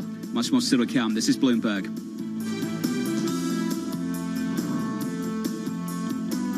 With the First Word News, I'm Ritika Gupta. A 90-year-old woman was first in line today when the UK became the first country in the West to offer coronavirus vaccinations. The National Health Service calls it its biggest immunization campaign ever. Prime Minister Boris Johnson warns that mass vaccinations, though, will take time. The US is now averaging about as many deaths from coronavirus as it did during the April peak. The 7-day average of reported fatalities went over 2,200 on Sunday. It's likely that reported fatalities will increase further. That's due to the lags between infections, deaths, and when the deaths are disclosed. And for the first time ever, an African American will be nominated to run the Pentagon. Bloomberg has learned that President-elect Biden will name retired Army General Lloyd Austin as Defense Secretary. Austin was the first black general to command U.S. troops in the Middle East. The Brazilian airline Gol will become the first carrier to resume regular flights with the Boeing 737 MAX. Last month, safety officials lifted a lengthy grounding of the MAX after 2 fatal crashes. Gol begins passenger service on the MAX tomorrow. The plane is due to make its return in the U.S. at the end of the month when American Airlines relaunches MAX service. Global news 24 hours a day on air and on Bloomberg Quick Take, powered by more than 2,700 journalists and analysts in more than 120 countries. I'm Ritika Gupta. This is Bloomberg.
This is Bloomberg Best, your weekly review of the most important business news, analysis, and interviews from Bloomberg Television around the world. Ken Burns, welcome to Bloomberg Big Decisions. We have always been a mixture of things. We are always stronger for that mixture. Growth is a way to stay competitive, delight more and more consumers. Are you worried that people won't take the vaccine? We remain concerned about vaccine hesitancy. What is one word of advice you'll take with you? Learn how to listen. And that is certainly something that has served me well. Ankiti, where do you go from here? It's a huge market, it's a huge opportunity. I want to go 100x from here. Our philosophy is to partner where we can and stand apart when we should.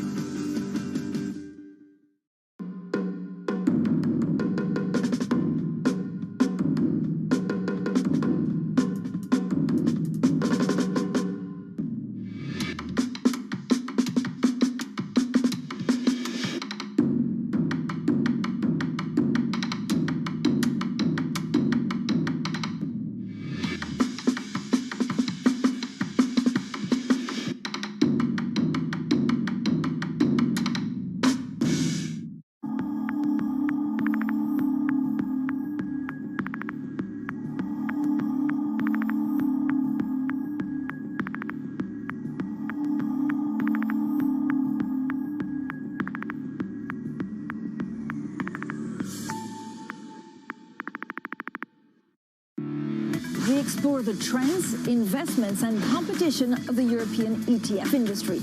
Join us on Bloomberg ETF IQ Europe.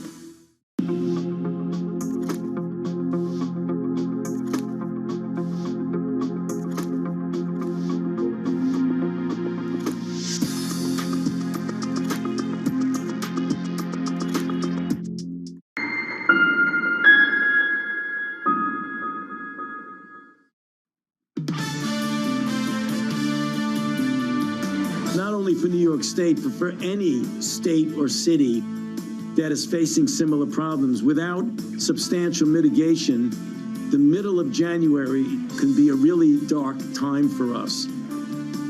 The worst is yet to come. Dr. Anthony Fauci, National Institute of Allergy and Infectious Diseases Director from New York and London this morning. Good morning to you all. Alongside Tom Keene and Elisa Abramovich, I'm Jonathan Ferro, live on Bloomberg TV and radio. Here's the price action this Tuesday morning. We continue to pull back just a little bit from all-time highs. We add to the losses of yesterday on the S&P 500. We're down 17. We're off by about 0.5%. In foreign exchange, the euro holding steady, euro dollar 121.16-ish. And in the bond market, ahead of the ECB later this week, one to watch, 0.9278%.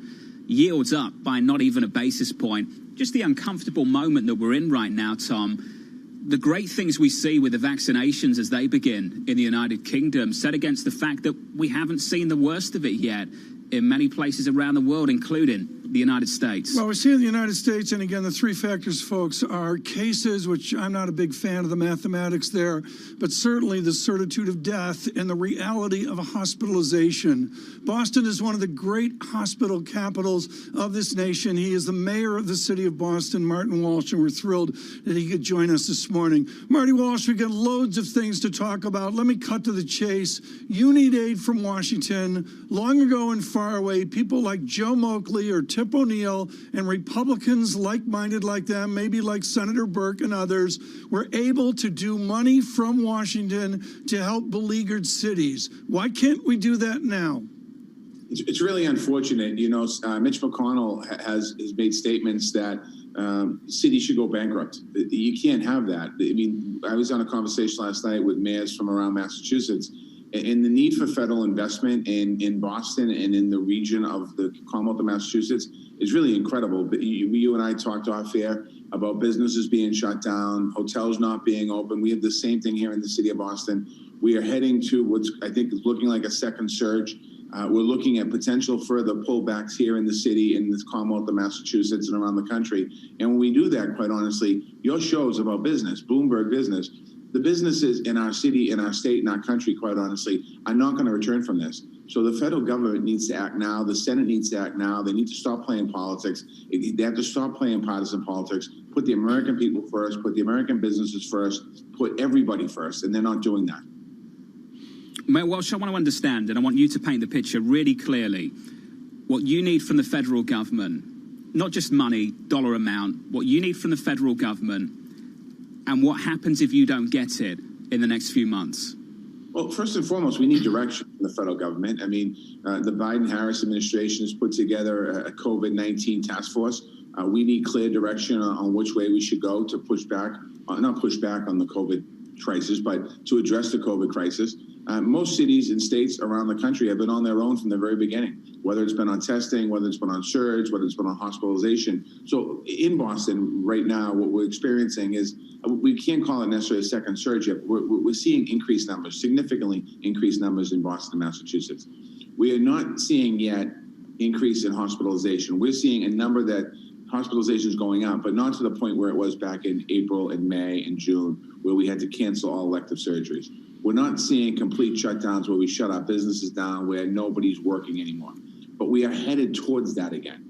And this is a failure in the federal government. So what the federal government needs to do is come up with a policy, what we need to do, moving our country forward, working with experts like Dr. Fauci, number one. Number two, the federal government, what they need to do is come up with an economic stimulus package that millions of Americans that are going to run out of unemployment benefits, small businesses that are going to have to shut their doors permanently, unless they come up with a package, we're going to lose these businesses, and they're not going to come back overnight. So the implications of what the coronavirus is going to do long-term, the long-term impact it's going to have on a city like Boston could be detrimental. And it's not just Boston. You just take any city and you plug in the name. And that's the challenges that we're all facing across this country. Mayor, it's not just the federal government. It's also closer to home. For example, your Governor Charlie Baker coming out and actually not putting on some of the restrictions that people are suggesting are necessary to prevent that increase in hospitalizations that you talk about. Do you feel like you're being thrown under the bus to take preemptive measures that could be accused as being anti-business in order to stave off the spread because of this political hot potato that perhaps isn't being dealt with in other places? Well, that's not how I'm not operating that way, and I want to be as pro-business as possible, but I think that it's very important for me here in Boston. We're going to put the health of people first. About the increase in numbers that we're seeing in the state and in Boston. We're seeing, again, in Boston hospitals, we're not at the capacity level where it's concerning yet, but that could change tomorrow. And so I'm expecting the governor, working with the governor, that he'll come out and make some recommendations or some pullbacks pretty soon. Mayor, I want you to speak to the schools nationwide, whether it's the Mather School, the oldest elementary school in this nation in Dorchester, or the Newman School and that red flag on Newbury Street that you know so well. Mayor, I want you to talk right now about how you, de Blasio, and 6 Republican mayors in the Midwest, how you're dealing with this virus in these schools. Well, thank you for giving a shout out to my high school alma mater, Newman School on Marlborough Street. I appreciate that. And the Mather School right down the street from my house in Dorchester. What we're doing right now in Boston is we have about 180, the highest need students inside the schools. We'll put lots of safety precautions from even the beginning when we opened schools and we had to shut them down. And we anticipate in the next week or so to bring other high need students back into our district before the Christmas break, before the Christmas holidays. And then we're going to come up with a plan for after Christmas. We get these numbers down, after the holidays, I should say, we get these numbers down to try and get most of our kids back into school. These are challenging times. 2/3 of our buildings were built previously to World War II, so we don't have all of the safety ventilation that people would like to have in the building. But it is so important in the city of Boston that we get our kids back into school. I mean, most of our kids have been out of school since March 16th of earlier this year. Many of those kids, the achievement gap, falling behind, is just going to be detrimental for themselves and for the educational system if we don't get them into school soon. Mayor Walsh, we've got to leave it there. Just getting some promising news from the FDA. I've got to let you go, sir. Boston Mayor Marty Walsh, please come back soon, sir. Thank you very much. The FDA report, Pfizer's vaccine, 95% effective in preventing COVID-19. The vaccine, highly effective across demographic groups. That's the story, Tom, that we wanted to hear. Confirmation of the efficacy and the effective rate across the demographic groups that are going to be very concerning. And, of course, the demographics that we're all focused on are the at-risk groups that will get the vaccination first. So the news so far coming from this is positive, Tom. This is the report that will be used in that advisory meeting that will take place in about 2 days' time. And again, the distinction here that we've heard from the experts, including Dr. Fazili, is 95 is unusual. Usually it's 70-ish or 80-ish, 95%. And John, the key word there is preventing, and that's what it's about today, this excitement out of Coventry in England and really worldwide today to see that word preventing beginning to happen. And so this report setting us up potentially for approval of this coming Thursday from the FDA for Pfizer's vaccine. Much more still to come on this. For our audience worldwide, from New York and London this morning, good morning to you all. Equity futures pulling back just a little bit. This is Bloomberg.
The big concern is climate change. We can see the global warming accelerating at the moment, and the goals that we must hit are so ambitious. It's 1.5 degrees by 2050, being climate neutral in terms of emissions by 2050. That's a huge challenge. We have to reduce emissions by 50%, 2030, 2040 again. It's very, very ambitious, and mobility plays such a crucial role in there.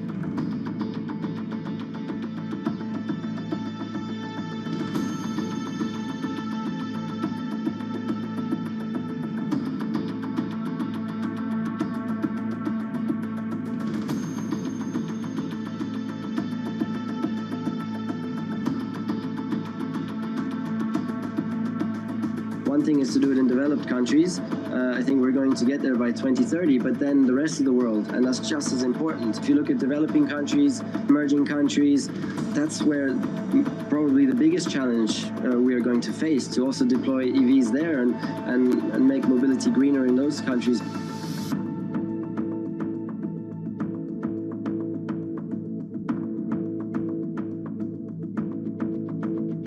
I know it's possible to move mobility forward fast enough to be able to do its part in this fundamental threat that we're facing.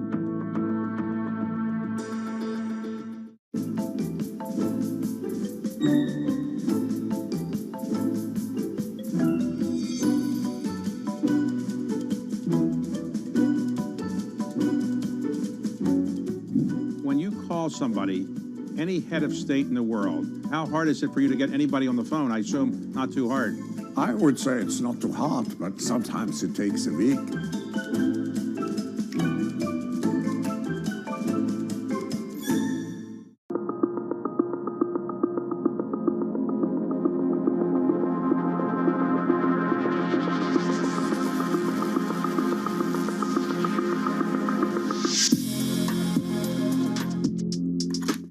Market that over the past few weeks has made it clear it wants to go higher. It got a little spooked by the idea that geopolitical tensions are rising.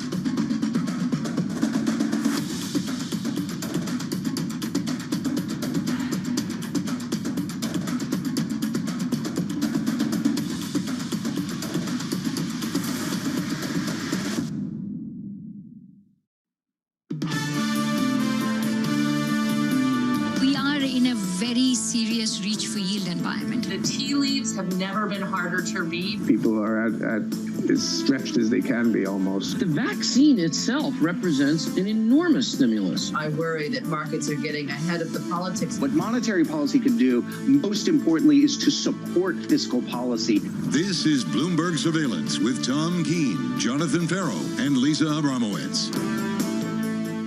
Good morning, everyone. Bloomberg Surveillance, Jonathan Farrow, Lisa Abramowitz, and Tom Keene. Thrilled you're with us. We do the markets here on Bloomberg Television and Bloomberg Radio. They are pushed aside today by the history of a moment back to March when we all said, when will there be a vaccine? It is now. And John, the symbolism that it was not some fancy person, some elite in the United Kingdom or the United States or the continent of Europe. It was a 90-year-old grandmother in your Coventry. Describe what it was like when you saw that headline.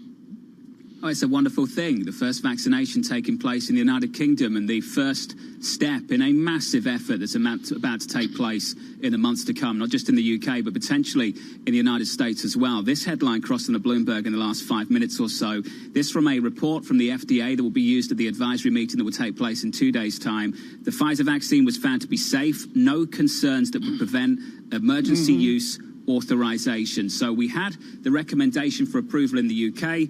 The vaccinations have started. We are hoping the same thing will happen in the United States, Tom, this Thursday. Well, there's the hope, and it's not buy the rumor, sell the news. It's buy the hope, and boy, have the markets done that across this horrific 2020. John, what do we do now that we have a vaccine? What do you see in the market zeitgeist about, okay, it's here, then what? Well, doubling down on the story of last month and extrapolating it out about 12 months, Tom, that seems to be the consensus view. The rotation, the cyclical story, the economy reopening, all the good stuff. There's still a challenge here. We're out to Q2. We've got to get to Q2. That's how long this is going to take to roll out this vaccine, get enough people in the at-risk group vaccinated, Tom, to a point where we can roll back some of the economic restrictions and really open things up again. This market, and we've said it repeatedly, is playing the game of Q3, Q4 2021. It is not playing the game of Q1 next year. At least I learned long ago, there was a time, believe it or not, folks, when Amazon was really struggling, and I learned it from the Lehman bond desk, that bonds matter. Lisa, what is occurring credit market telling us right now? IG and a high yield away from full faith in credit. What are the signals given as we see this vaccine announcement? I smile because I wonder how effective the signaling is when you have a mammoth in the market, when you have the Federal Reserve, when you have the ECB that suppresses yields, that suppresses borrowing costs to all-time lows. We're hitting a new all-time low on junk bond borrowing costs. 4.34% is the average yield. Just to give you a sense, that is lower than the average investment grade yield over the past 2 decades. I don't know if we're getting a signal there because there still is a lot of pain, but what it's suggesting is that we are going to get a recovery and we are going to come out on the other side, Tom. Well, even on the cusp of vaccine approval, Tom, we had to get Elisa Rant in there on high yield credit. No, he asked me what you're seeing. Look, honestly, I think that the good news is baked in. If you look at the market response right now, you're not seeing that much really as far as a retracement of the losses. The Tell question us what you really now, think. What? No, Tell us what you really think. Lisa, I respectfully disagree. I think that this is such a momentous occasion that good news baked in or not really doesn't matter. It's just these medical people. It's like a war. No, but I agree. I just think that at this point, I think to John's point, there are so many unknowns. How quickly do you get this rolled out? Will there be any supply disruptions? This is all fantastic news. I don't want to undermine that. There just still are questions, and that's why you're not necessarily seeing by the news. How about this? A surveillance solution on radio and television. Lisa, she doesn't know what she's talking about. Tom, I don't know what I'm talking about. John, he doesn't know what he's talking about. John, bring in our guest who actually knows what they're talking about. Michelle Cortez, she joins us now, Bloomberg House reporter. Michelle, it's great to catch up. You do know what you're talking about. Walk me through what we've learned in the last 20 minutes or so. So we have just received the Food and Drug Administration staff report on the Pfizer-BioNTech vaccine. And what we're finally seeing is the actual nitty-gritty details of the findings of the trial. Of course, everybody's hearing the 95% efficacy rate, which is great news. In fact, what they don't give a specific number. What they give is a range. And they say that on average, they're thinking about 95%. In fact, it could be over 97% effective. More significantly than that, there's things like they are getting fewer adverse events in older people. Very unexpected. Normally, older people are more vulnerable, so you would see more harm in those kind of people. And not only that, we're now seeing some evidence about what might happen after just one shot. Michelle, is the Federal Drug Administration, is it politicized right now or is it apolitical? Well, the Food and Drug Administration has been very, very definitive that they are not going to allow any politics to come into play in this particular process. Not only that, they are saying they're sticking with the way they do it, to the political dismay of some folks. For example, requiring this advisory committee hearing, right? What we're talking about now is the FDA staff report, but in 2 days, we're going to have an outside panel of experts weighing in on this entire report. Some people are saying, why do we need outsiders? Let's just get it done. It looks great. There's no terrible side effects that we're seeing. The efficacy is very high. Why do we need to have other people weighing in? Why are you taking all this time? Look at the UK. They've done it. Let's go. And the FDA is saying not only that, we're not going to cut any corners here. We're going to do it all correctly. We're not going to approve this. We're going to issue an emergency use authorization, which means we're going to allow people to use it if we find it safe, but you don't actually have full approval, and we can pull that at any point if something bad happens. So they are sticking to every little bureaucratic detail here. They're just doing it at unbelievable hyperspeed. Okay, Michelle, so let's fast forward and get a sense of what this means for Thursday's meeting and beyond. What are you looking for to determine their reticence to push forward with an accelerated plan of rollout beyond just emergency use? Well, in terms of, we're going to start rolling it out when an emergency use comes, right? The panel is expected to recommend for approval or for authorization on Thursday. We're expecting, we're not thinking we're going to get through the weekend without a decision from the FDA. So on Monday, I think most people are thinking we're going to start seeing some distribution. What they're looking for in this document, right? 92 pages, just 92 pages is the executive summary. There's tens of thousands of pages of the trial. What they're looking for is any indication. Did anybody have an unexpected side effect? Did anybody, develop some kind of a multiple sclerosis, some kind of a cancer, some kind of a heart attack? Did anything happen that could have potentially be harmful caused by the vaccine? And they're going to dig into every single possible risk that they found in this trial of over 40,000 people to see if there's any indication here. And so far, I mean, it's been 20 minutes. I haven't seen anything in the 92 pages I've read, but I can only read so fast.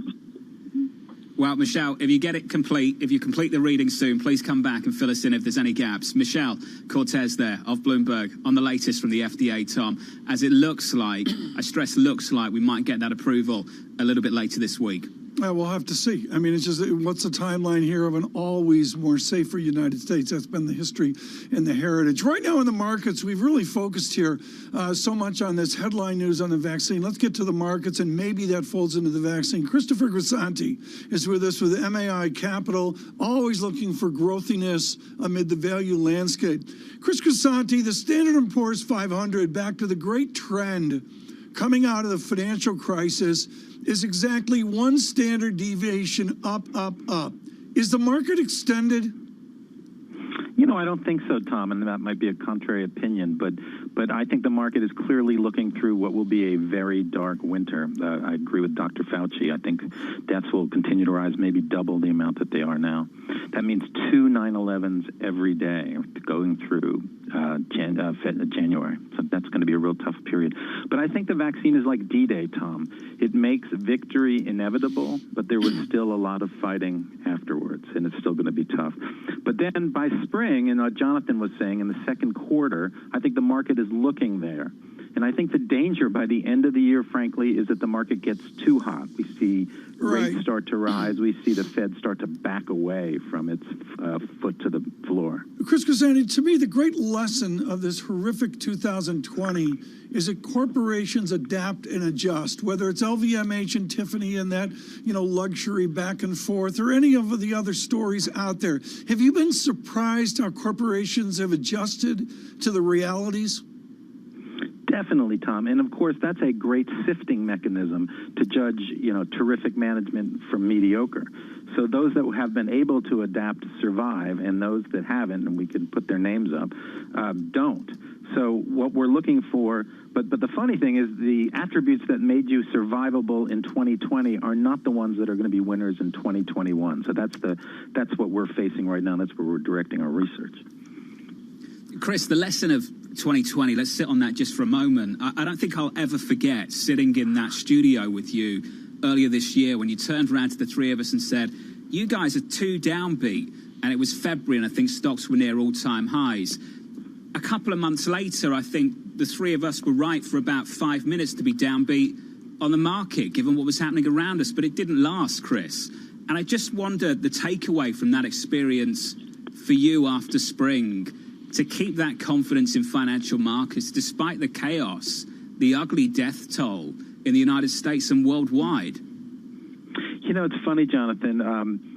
It's been a lesson for all of us, and it's funny. I hope it's a lesson we don't benefit again from in the future, in the sense of we never go through that again. What we did in March, a month, frankly, after I was incorrect about it being not as bad as we thought it was going to be, it is dramatically changed to those companies that could protect their margins in just a tsunami of losses, of dislocation. And now the problem is that those companies have done terrific. Amazon would be a great example of that. But I suspect that they will not be the winners of 2021. So we're directing our research towards what if things get not just good, but almost too good. We're going to see record GDP for a generation next year. And we suspect that will provide its own set of dislocations. So I would ask investors to be on guard for that. Chris, you said a couple of things. You said that the worry is that markets may get too hot or that the economy may be too good. Let's just talk about the markets being too hot by year end. What does that look like if we're already at record highs and if you're already seeing short interest measured by Goldman Sachs fall on the S&P? It's the lowest since 2004. Yeah, Lisa, I get what you're saying, and I don't necessarily disagree with you that that's baked in the fixed income markets. But when you're coming out of a steep drop, and we haven't had this steep a drop since the 1930s, and that occurred in March. So yeah, things always look expensive as you come out. But we think that I would agree with Tom that you're kind of underestimating the recovery. You're going to have 8 to 10% GDP growth year on year in the fall, which we haven't seen since the early 1950s. And all of the sudden, folks aren't going to have owned enough equities. And then I think that's where it gets dangerous. And I think especially because that brings the specter of rising rates for the first time since the financial crisis. So that's what we'd be on guard for next year. Chris, it's fantastic to catch up. And just to be clear, you and I get on well. I certainly was not calling out a mistake. I think you were wrong for a moment and right through the year. And I think that's the story, Chris. Yeah, absolutely. It's our crystal ball's no better than the next guy's, but we adapt quickly, so that's the key. Thank you, Chris. I appreciate your time as always. Chris Grisanti there, Capital Chief Equity Strategist and Portfolio Manager at MIAI. Tom, that's been a story, and we've touched on it so many times over the last 12 months or so. The ability to be nimble, to be quick, as Chris was talking about, but also to somehow divorce how you feel about the world around you from your own analysis. The great distinction to me looking forward a year, John, is do you want to be in tech or not? Credit Suisse has that bold call, which is basically the facts aren't going to change. Tech is still where it's at, and they've got some other interesting things as well. But there's a lot of people, as you know, John, are saying leave tech and go other places. Who knows where that will be, 4th of July. 4th of July, John, holiday in America. Yes. Have you and Lisa made up then? No. Have you sorted things out? No. You know, when I used to eat breakfast in the morning and I used to argue with my sister, my mum used to put a cereal box between us. So you're going to put, what kind of cereal you're going to put between us? I could be the cereal box. Oh, yeah? Just the tall one. You know when you get that 30% extra free? She was always all about that, not for the extra Rice Krispies. Just because it was that little bit taller. John, the difference is Lisa's 30% totally gluten-free. I mean, Lisa's like doing the whole gluten-free breakfast thing, and I'm here doing takeout. No. You know. No, I'm not. Eggs and toast. What? Cholula. Eggs on toast. That's what you have in the morning. With Cholula. Okay. With 4 a.m. You make Cholula. Protein bars. Do you make that? Do you make that at 4 a.m.? What? We could discuss this. It goes great with her morning Bloody Mary. A quick protein shake and a protein bar. Do you have alcohol too? Tom does. Depends on the day. Sometimes 2, and other times 3. Well, Tom's trick is not to go to sleep and just keep drinking and coming to that right. I'm heading right there. I'm watching the Crown. 15. We're negative 0.4%. I really do hate the Crown. This is Bloomberg.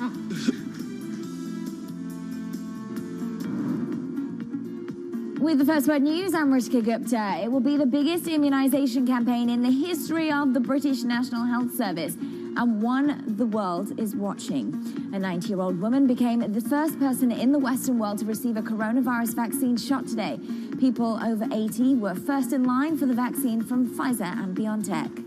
Meanwhile, in the US, the FDA is out with its review of the Pfizer vaccine. It says the shot is 95% effective in preventing the coronavirus. The FDA could issue an emergency clearance for the Pfizer vaccine this week. And British Prime Minister Boris Johnson will travel to Brussels to try to rescue the Brexit trade deal.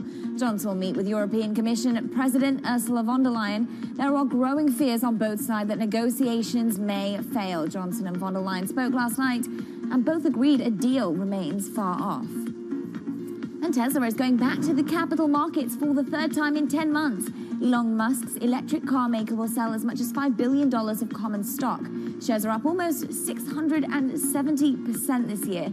They've been boosted in part by the decision to include Tesla in the S&P 500 starting December the 21st. Global News 24 hours a day on air and on Bloomberg Quick Take, powered by more than 2,700 journalists and analysts in more than 120 countries. I'm Rishika Gupta. This is Bloomberg.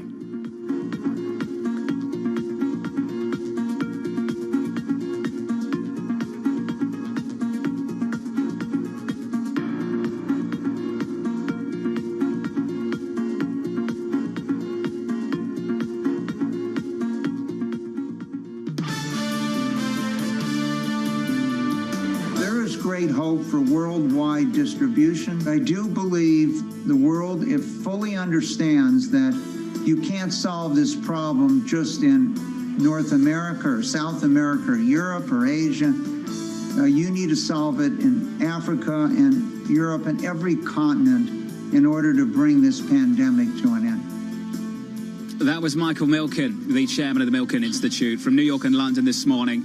Good morning to you all. Alongside Tom Keene and Lisa Abramowitz, I'm Jonathan Ferro, live from New York and London on Bloomberg TV and radio. Here's the price action for you this Tuesday morning, about 1 hour and 12 minutes away from the opening bell stateside. Futures pulled back a little bit, down 14. We bounced off the lows. We're off by 0.4%. That bounce off the lows coming after an FDA report suggesting that the Pfizer vaccine was 95% effective, and the stars are aligned now, clearly, for emergency use authorization. We could get that approval this coming Thursday. In the bond market, Treasuries unchanged, 0.9261% is your yield. And in foreign exchange, the euro ahead of the ECB, about 2 days away, Tom, 121.22.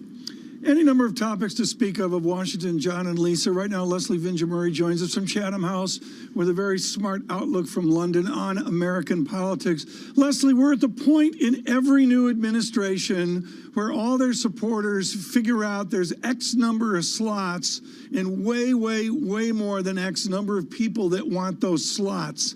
How's that managed? What do you do when you got only so many high visibility cabinet and the other jobs and everybody wants to climb on board? Well, and especially I think in this administration where, of course, people 4 years ago thought that they were coming in with Hillary Clinton, and that didn't happen. They've been waiting in Washington.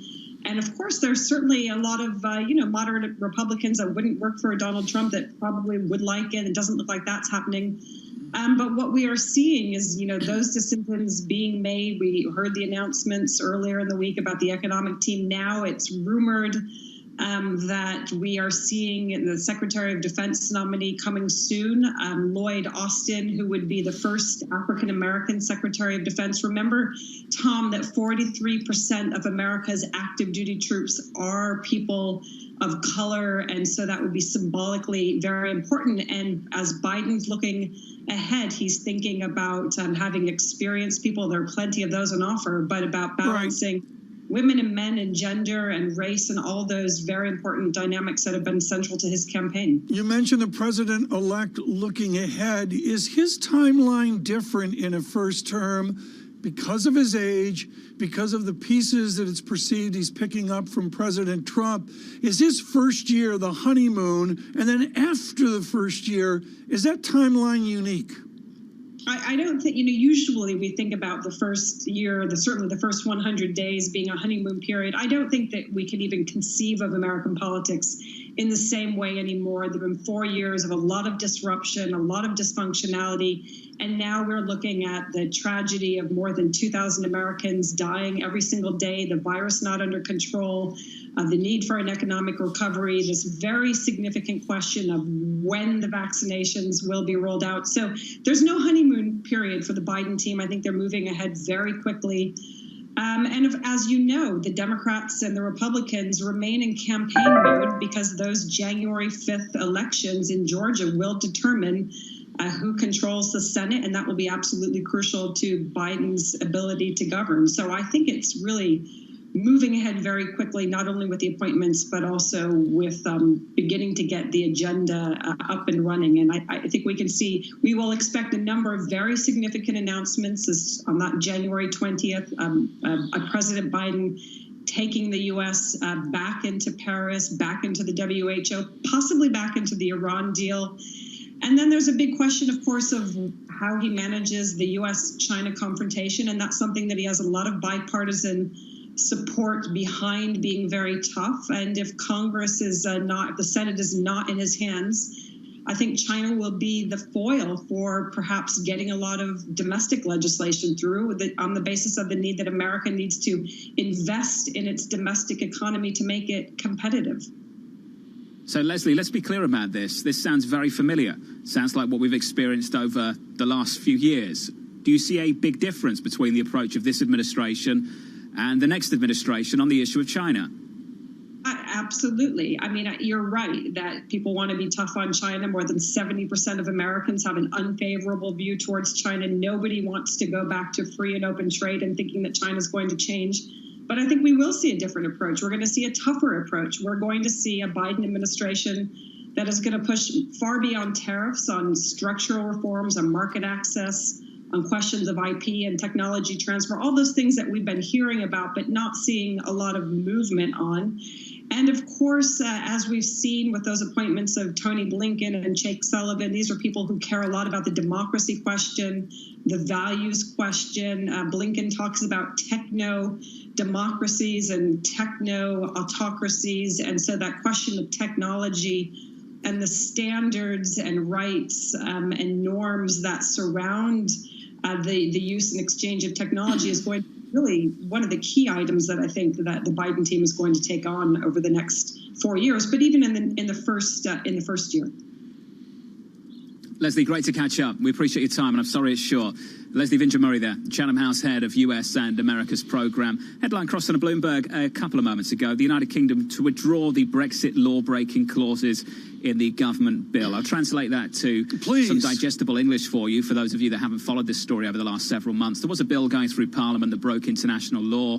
Now the government pulling back from that, it seems, Tom. This is an olive branch to the Europeans. The Europeans get what they want on that front. The UK abides by international law. Cable pops back, 133.70. That's the story on the pound and the US dollar. As you were, Tom, maybe this brings us closest together to try and get a deal. John, I went to the Google search on what this means for Parliament, Clause 45 in this, and, you know, you see a phrase like disapply the obligation. John, I don't think any of us, certainly I don't, understand the nuance in the paragraph-by-paragraph details these people are dealing with. Some of it, to me, didn't even look like English. Some people here do. I rely on Guy Johnson to translate a lot of this for me. Guy's very good at this, Tom. He's spent the last 4.5 years following every single turn. Guy gets it. You can lean on Guy. Okay, but because of the pandemic, we have to, quite frankly, John, disapply the obligation because of the pandemic of December 16th, which is, you know, at 10 a.m. in New York. There's a large football game. It's a Wednesday. What happens? Who's playing? Liverpool and the Tots. They're playing on your Wednesday afternoon. And you're skipping something important, though, Tom. Tomorrow. What happens tomorrow? What's important about tomorrow? I can't read. Tottenham, I don't know. What's Harry Kane doing? I don't know. What's important about tomorrow? I have no idea. I think it's Mr. Keane's birthday in 24 hours. I think it's Mr. Keane's birthday. Are you coming into work tomorrow? You bet I'm working tomorrow. What will be breakfast for birthday? What's your birthday breakfast? I get another cup of wonderful Bloomberg coffee.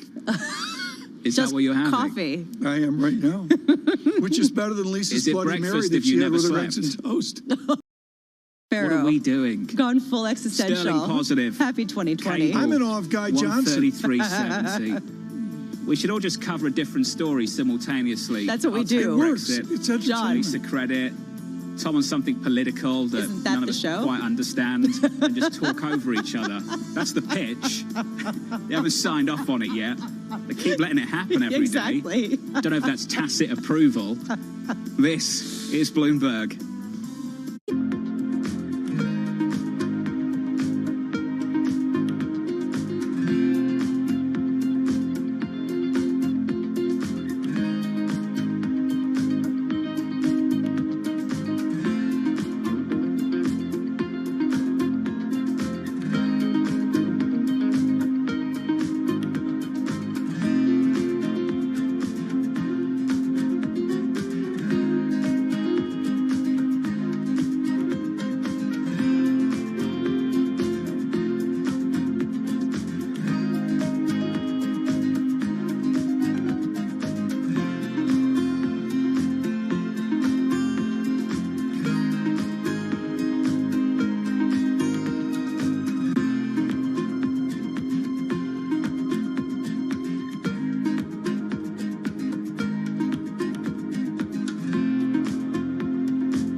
Retirement is confusing. That's one reason why 42% of people age 18 to 29 have no savings, and partially because of things like student loans and other priorities like just being able to pay rent.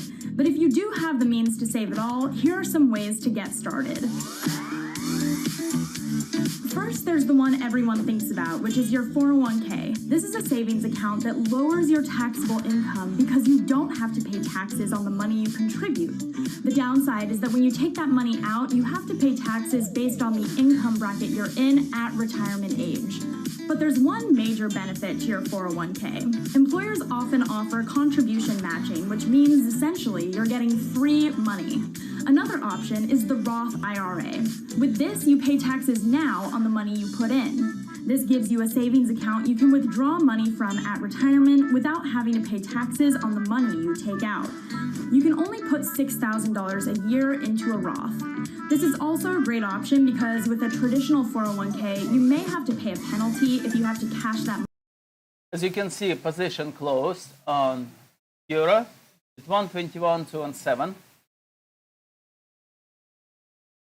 So let me point out where closed our position.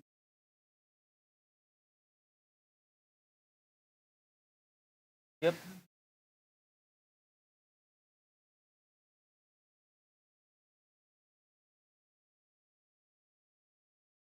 Okay.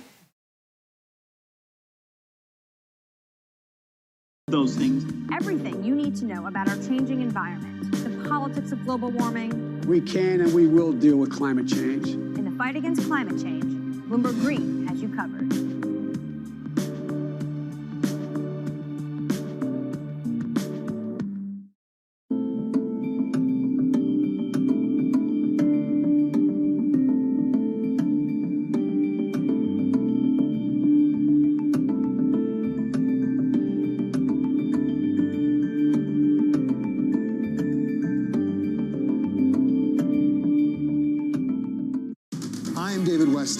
Bloomberg Television is reinventing one of the most iconic brands in financial television for a new audience.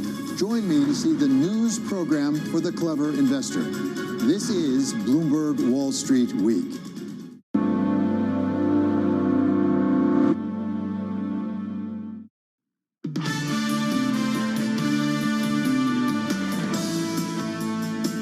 Honestly, the things I have to deal with on this show in the commercial break. Tom Keene asking me about Love Island. More on that a little bit later, maybe. Equity futures this morning down about 1/3 of 1%, pulling further back from all-time highs on the S&P 500. Had some real NASDAQ outperformance over the last couple of days. The NASDAQ, 9-day winning streak on the NASDAQ 100 coming into Tuesday. We pulled back there by about 1/3 of 1%. Switch up the board quickly. Quick snapshot of the bond market for you going into the ECB on Thursday. The ECB on Thursday, all about the duration of the program. That's what the policymakers there want you to focus on. Will you focus on the size still? I imagine they might want to push back in the Frankfurt news conference that we get. We'll bring it to you live right here on Bloomberg TV and on radio. For Treasuries, it's the Fed next week. There's a key stopping point as well. Yields up, then yields lower, then yields unchanged today. 10-year Treasury yield 0.9245%. Key part of this story, will the Fed allow yields to go much higher from here, even if you think they should? Will you get a green light from the Federal Reserve next week? That's the bond market. I'll finish on this in foreign exchange. All about sterling in the last 10 minutes or so. Cable gapping lower, then bouncing back. It's unchanged. The pound against the US dollar. The chart tells the story of the moment the headline came through and snap.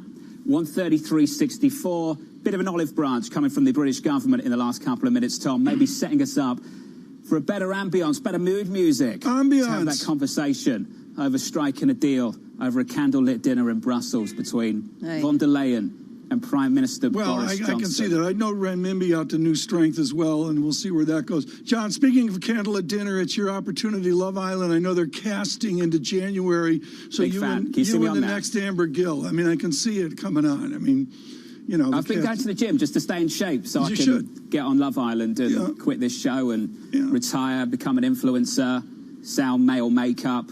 Look at the do tutorials. But he's already an influencer. Let us move on right now. We move on here on the side. We move on radio and television as we can, with futures improving -14, Dow futures -81, and we improve the conversation with James Sweeney of Credit Suisse, is our chief economist, and he has been way out front on the idea that it's going to slow down. James Sweeney, where is the other side right now? You've nailed the idea of a slowdown, a difficult labor economy. Can you frame out in 2021 where things get better?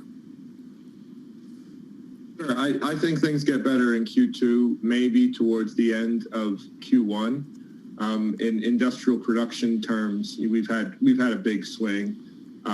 Basically, the industrial for the period maybe November to February is likely to be in line with past slumps, and this is happening with the labor market that's no longer rapidly improving, which is something you desperately need when you're over 10 million jobs short of where you were a year ago. But this is, of course, because there's been another wave.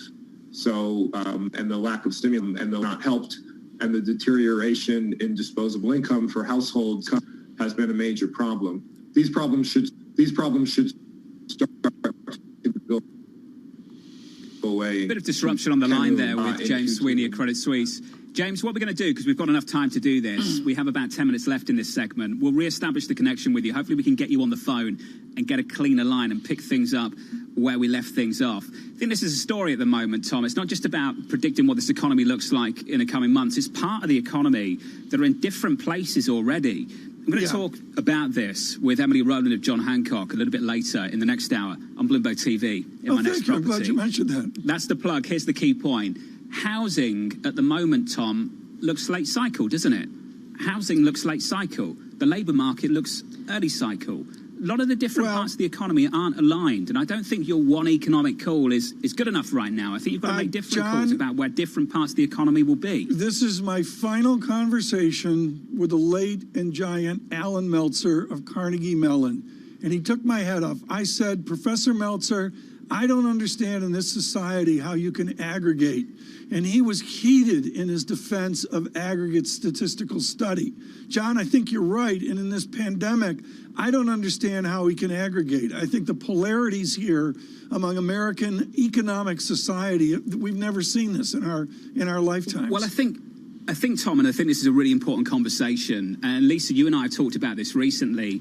The markets haven't traded on the disparity. The markets have traded on the aggregate number. And I think that's what's been so uncomfortable about this whole experience through much of the last year. We're all human beings, with the exceptions, of course, of the algos. But we're all human beings, and we live in this world of disparity around us. And it is uncomfortable, but the market doesn't trade on that.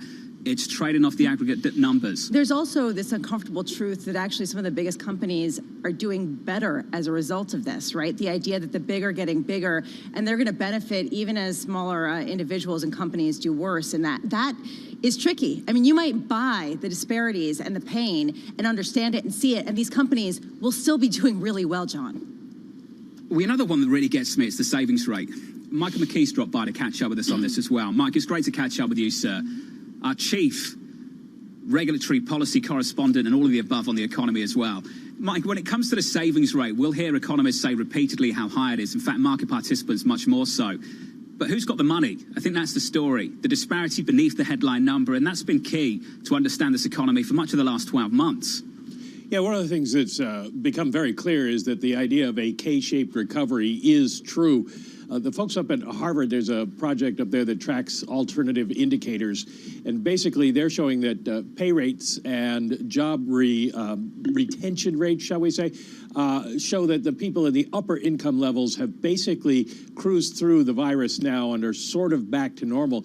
And the people in the lower 50% are still way below where they were. The people who got the checks originally and spent them right away don't have it in savings anymore. So there is still a major issue out there as the virus hits and more people lose their jobs. Very interesting data out yesterday from the Bureau of Labor Statistics. They surveyed American companies from January until the end of September, and 51% of American companies told some workers to stay home and not work during part of that period. 58% of those companies did not pay their health insurance. So not only were people losing money, but they lost their health insurance at the same time. We're thrilled here to have you join us on Bloomberg Radio, Bloomberg Television. Jonathan Farrow, Lisa Abramowitz, and Tom Keene with us. Michael McKee of Bloomberg, and James Sweeney of Credit Suisse with us as well. We're going to rip up the script now and go all inequality. James Sweeney, have you ever seen this new pandemic inequality in America? Is it original? Is it original? Well, inequality is certainly not original in America. And actually, I think the CARES Act was very progressive. The problem was it only lasted a few months. So we had all that extra unemployment. It was capped, the level of income that received the stimulus checks. And those stimulus checks were very large if you had very low income. But the problem was it was a one-off, and a lot of the extra unemployment expired. And, of course, the job hits were concentrated for lower-income individuals. So what's interesting to me is not the inequality, because that's not new, but the fact that you had a brief stretch of great cash flows for lower-income people during really trying economic times, and you've swung rapidly in 6 months toward really tough cash flows for low-income households. So it has to really feel like whiplash for the finances for a lot of Americans. James, a lot of people have pointed to this fiscal cliff that's coming up, and yet the data coming out of the consumer has been stronger than many people had expected, that basically the decline in unemployment benefits hasn't had as big of an effect on spending and other metrics. What do you make of that? I mean, do you think that people are underplaying the legs that the stimulus effort had earlier this year? No, I think they're overplaying the retail sales data. What we've seen is strength in durable goods, big ticket items, interest-sensitive items, sporting goods, and some cars, things like that. Actual consumption in GDP is two-thirds services, and it's services consumption. It's the tourism and things like that, restaurants, hotels, where you're really way lower than normal levels. And so it's just not, don't think goods, think services. This is completely unusual. I mean, from a detrended basis, the economy is doing worse in GDP than it is in the goods sector, in industrial production and manufacturing, which is very strange. And so, what we're seeing on the consumer spending side is really the same. The goods not that bad, the services horrible. Mike, can you add to that distinction that James lays out quite wonderfully, that difference between services and goods and those two sectors over the last 6 months? Well, that's been the case because you can't spend on services. So we've seen a decline in service spending, people not going out to restaurants, people not being able to go on vacation, a lot of people not flying, that sort of thing. And so more money has been spent on consumable durables than on services. The question now is, when do we start to see it go back the other way? Because you may have satiation on the durable side. And how many refrigerators are you going to buy? How many TV sets? That sort of thing. So we may see a period in which we're not seeing either, because you still can't spend on services as more companies and countries get locked, counties get locked down. And yet people don't need or want any more durable spending other than businesses that still seem to be stocking up. It's going to be interesting to see over the Christmas holiday how many people spend on services, on sort of like the events, travel, that sort of thing, compared with the kind of hard goods they buy. James, just quickly before we let you go, sir, can you tell me in your 12-month outlook, your outlook for 2021, just confirm for us how big a package down in D.C. you're factoring in at the moment, if at all? We've been pretty pessimistic, actually, and I think we'd still be factoring in a package north of $500 billion, but closer, 600 billion area, 700 billion area, rather than an actual trillion. I think if we had 900 or a trillion, we'd regard that as an upside surprise. James, great to catch up, sir. Thanks for your patience. James Sweeney there of Credit Suisse, and to our very own Bloomberg's Michael McKee as well. Thank you, sir. And Tom, hasn't that been a story, how the language has changed through 2020 around fiscal packages, that we can sit here now and say we're pessimistic about a deal in D.C., something north of $500 billion. I think $1 trillion. James Sweeney's been way out front in this. And, John, I go back to what Matthew Lazzetti of Deutsche Bank said. I quizzed him about what's the all-in blended unemployment rate. He didn't miss a beat. He said 12%. At the worst in the crisis, John, it was roughly 10%. And the polarity of who's succeeding in this crisis is frightening. Tom, I won't forget that labour market report. You remember the one, negative 20 million? How could you forget it? North of that, worse than that. Do you know what really stuck out? That wages that day went up in that employment report. Wages surged. Why did they surge? Because the low-wage workers were the ones that got absolutely decimated and fell out of that report. And there was some. That was the story that morning, And Tom. Mike McKee was great on that. There was a noise in there about all the government stimulus and aid. Where is that aid now to support consumption in America? From New York and London this morning, good morning. For our audience worldwide, heard on Bloomberg Radio, seen on Bloomberg TV, this is Bloomberg Surveillance.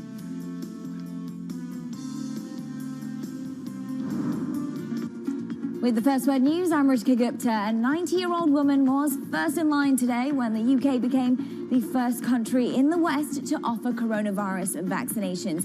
The National Health Service calls it its biggest immunisation campaign ever.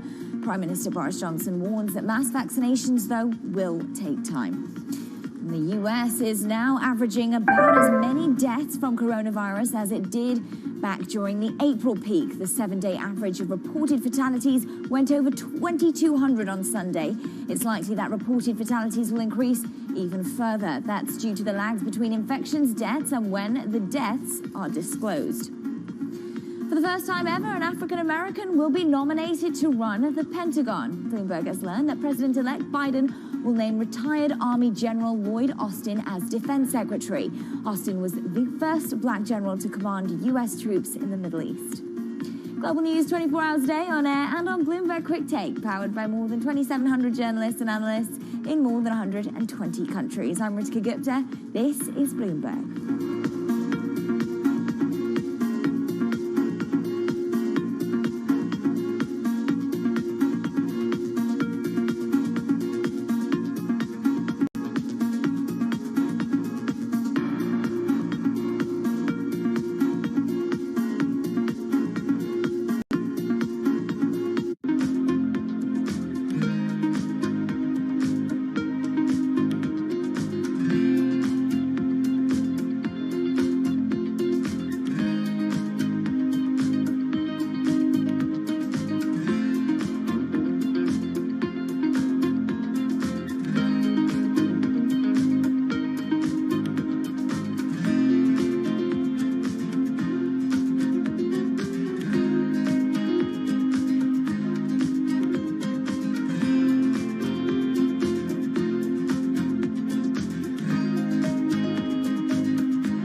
Such an interesting new world. The world is changing. For us, it's not about being first, it's about being the best. While everyone is zigging, we're zagging. We feel like we can maybe help people out more. We have an enormous number of big ideas. I'm not a strong believer in Bitcoin. For all the reasons it's a strong developing asset class, it may fail.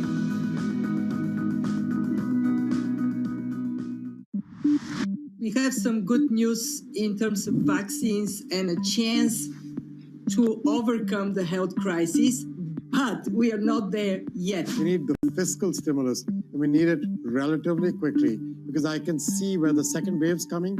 You can see consumer spending beginning to get impacted again. What we need is surveillance to be stronger. We need public health measures, because you have no other way at the beginning. This is your best weapon, and you need to use it well. The good news is that both the vaccines and the therapeutics, in particular the antibodies, are coming along and will start to bring that number way down. We don't just need more investment in public health.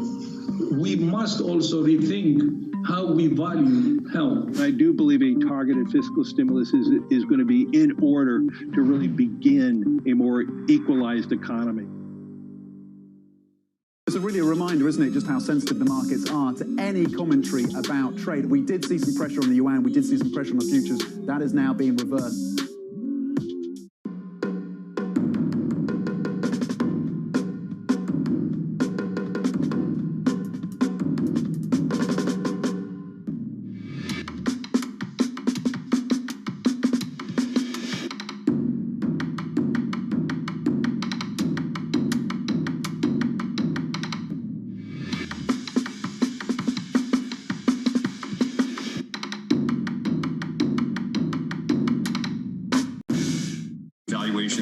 obviously, sort of the technology landscape has gotten to some pretty extraordinary levels. So I think it's not a surprise. I don't think it's any indication of the beginning of the end, but I do think markets don't like uncertainty.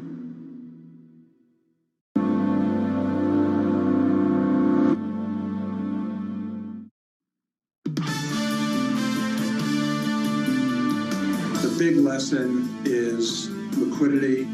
My hope is that companies will rethink what an optimal capital structure is and not price it to perfection or to the expected case, but will think a bit more about the tail risk and what can happen, because we're all seeing these black swan events happen with alarming frequency.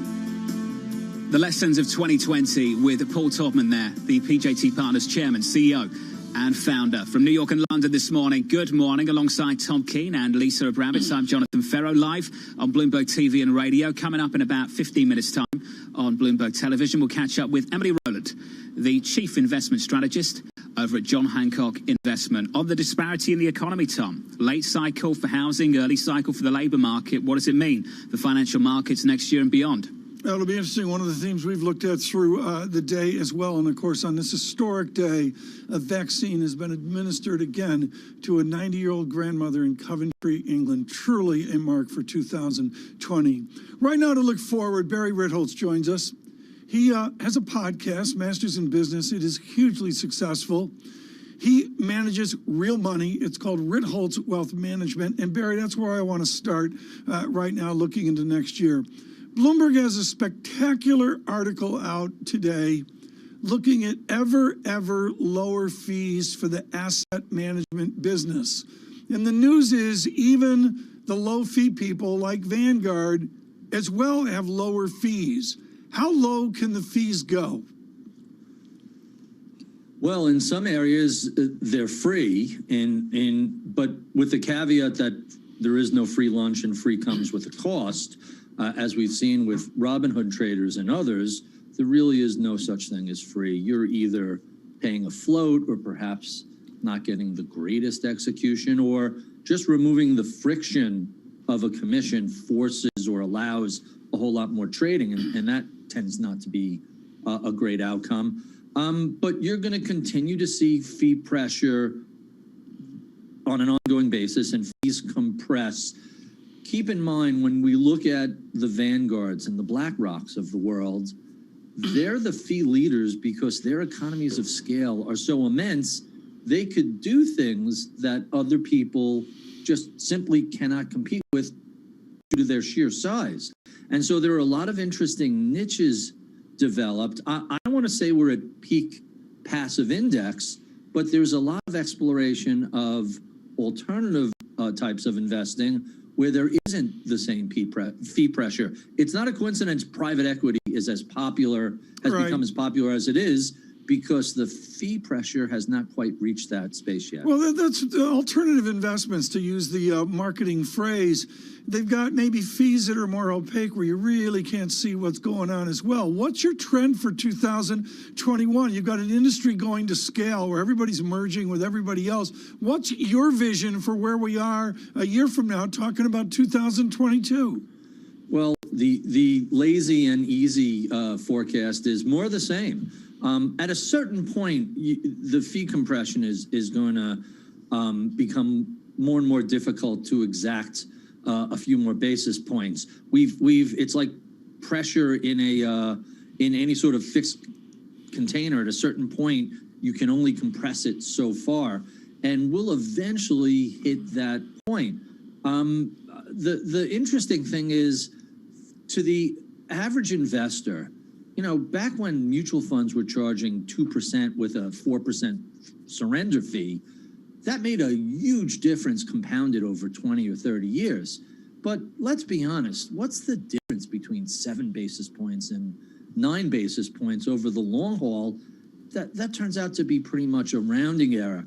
So high fees are not the drag on long-term investor returns that they once were. You should still be cognizant of it. You should still be aware of it. The behavior you engage in is a much bigger cost than 6 basis points versus 4 basis points. There's also a question of what value individuals add as managers when it's so hard to get things right. And I'm looking right now, everyone's kind of jumping on the same bandwagon. If you look at the consensus in markets, it's the strongest since late 2017, according to JP Morgan strategists. Does groupthink worry you? Well, you know, the fascinating thing about markets is that for most of the cycle, it's all groupthink, and it works. You know, the wisdom of crowds is that most of the time the crowd is right. Just look at this recovery off of the March-April lows when everyone was convinced we were going to hell in a handbasket. That said, at extremes and at turning points, that's where the crowd is wrong. That's where groupthink doesn't really kick in and works against you. But for, I don't know, 80, 90% of a market, secular market move, the groupthink, the crowd, at least over the directionally, tends to be correct. Thanks so much. Greatly appreciate it. Barry Ritholtz with us today. Too short a visit. We'll do much more on this, particularly looking into 2021. We really want to encompass a data check here. Lisa and I are going to dive into this right now because what's fascinating here, Lisa, it's a relatively quiet day. At some point that ends. It always does. It can cut up. It can cut down. I would note, Lisa, that gold, which we haven't even touched on today, is back to $18.76 the ounce. Very quietly, gold's elevated over the last 2 weeks. Yeah, it's interesting that gold has actually become more correlated with risk assets somehow because it's become a diversifier in a sort of liquid asset. I want to go back to our fight, Tom, from earlier. I want to bring it up because John Farrow isn't here to stick a cereal box in between us and talk about the market response to the vaccine news. We got very positive sense that the United States is going to be giving some sort of emergency approval, emergency use authorization to the vaccine later this week. You haven't gotten that big of a move in markets. And if you look at 30-year Treasury yields, they actually are down on the day substantially, which would go against this. That's usually bearish. Priced in? What do you make of this? You think that the markets are taking this and being positive with it? No, I think it's uncertainty. I think it's a new bout of uncertainty. And as Gina Martin Adams said, it seems forever ago, 2 hours ago, running all of our equity coverage, she said, look, the great miss this year was how well earnings and margins did. And she aggressively drove that forward into 2021. And, you know, it's one of those moments where people are just looking for guidance. I would point out always after the jobs report, you run into this. The week after the jobs report is usually sort of a mystery like this. So in that sense, it's not unusual. And so I would still say, Lisa, the key immediate attribute is a stimulus and any news on the stimulus. Yeah, I would agree. I think that people are looking for that extra bridge. And frankly, especially, it's not just stimulus, it's how they put it out there, right? In other words, if they give checks to lower income individuals, that will get into the market and could potentially spur some sort of inflation. I mean, I look at renminbi here floating down to 6.52 level today. I mean, again, you got to watch Pacific Rim. Those currencies are still elevated. ADXY, that index is still buttressed up against new dollar strength. And we heard Dan Katzeff of BNP talking today about his continued call of a weaker dollar. We continue across Bloomberg Television, across Bloomberg Radio, futures in -15, the VIX showing that stability. We had 22 for a cup of coffee or a sip of coffee. I should say 21.84 on the VIX. Again, please stay with us on radio and television through this day. This is Bloomberg.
somebody, any head of state in the world, how hard is it for you to get anybody on the phone? I assume not too hard. I would say it's not too hard, but sometimes it takes a week.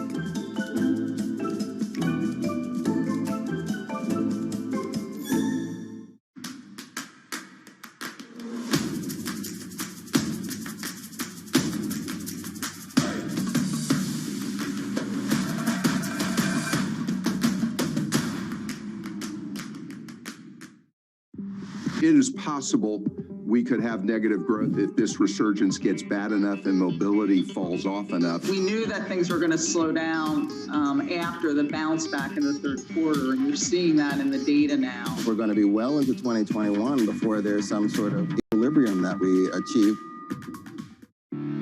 We explore the trends, investments, and competition of the European ETF industry.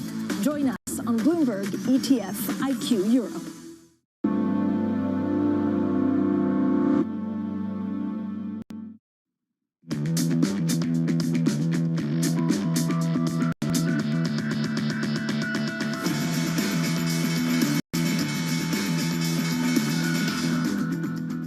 From New York and London for our audience worldwide, good morning, good morning. The countdown to the open starts right now with 30 minutes until the opening bell. Futures down 0.4% on the S&P.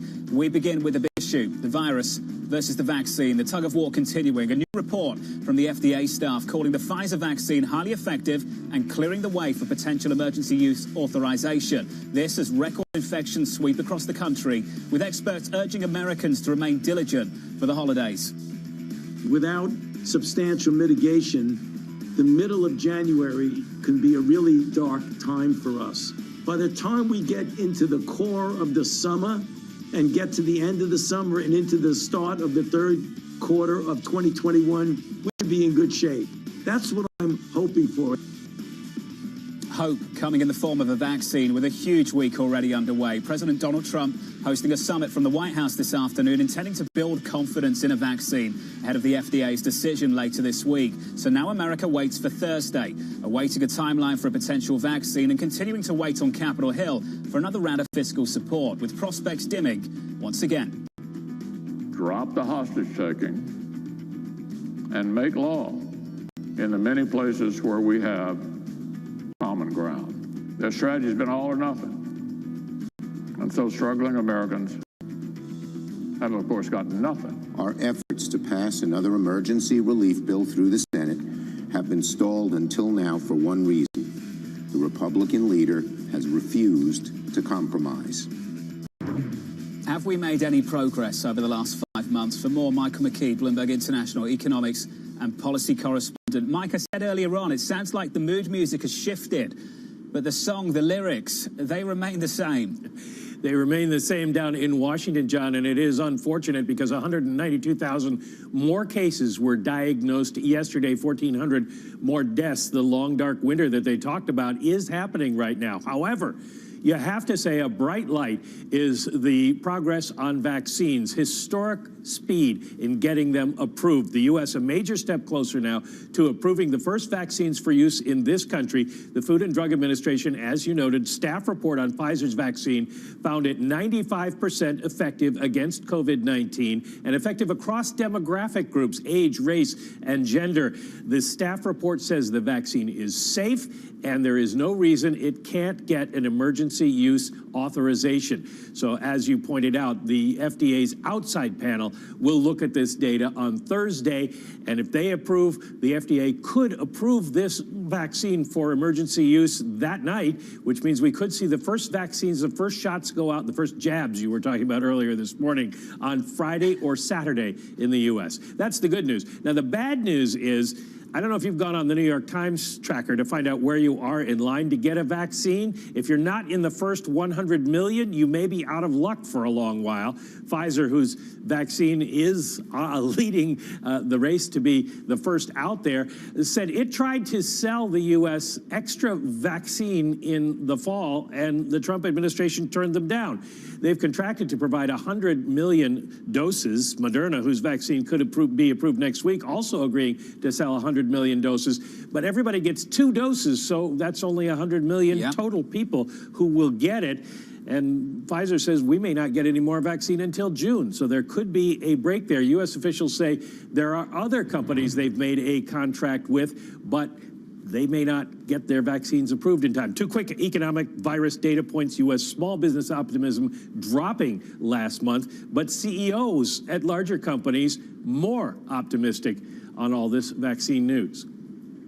I think we're all optimistic about the future. Mike, thank you. The goal here to target those most at risk, and hopefully if we can get all of them vaccinated, then we can start to pull back on some of the economic restrictions. That's the focus in the UK as we launch a massive immunisation campaign in the United Kingdom, becoming the first Western country to begin administering these vaccines. Citizens over the age of 80 receiving vaccinations made by Pfizer and BioNTech, with tens of thousands expected to follow in the coming days. The Prime Minister, Boris Johnson, labelling it a huge step forward.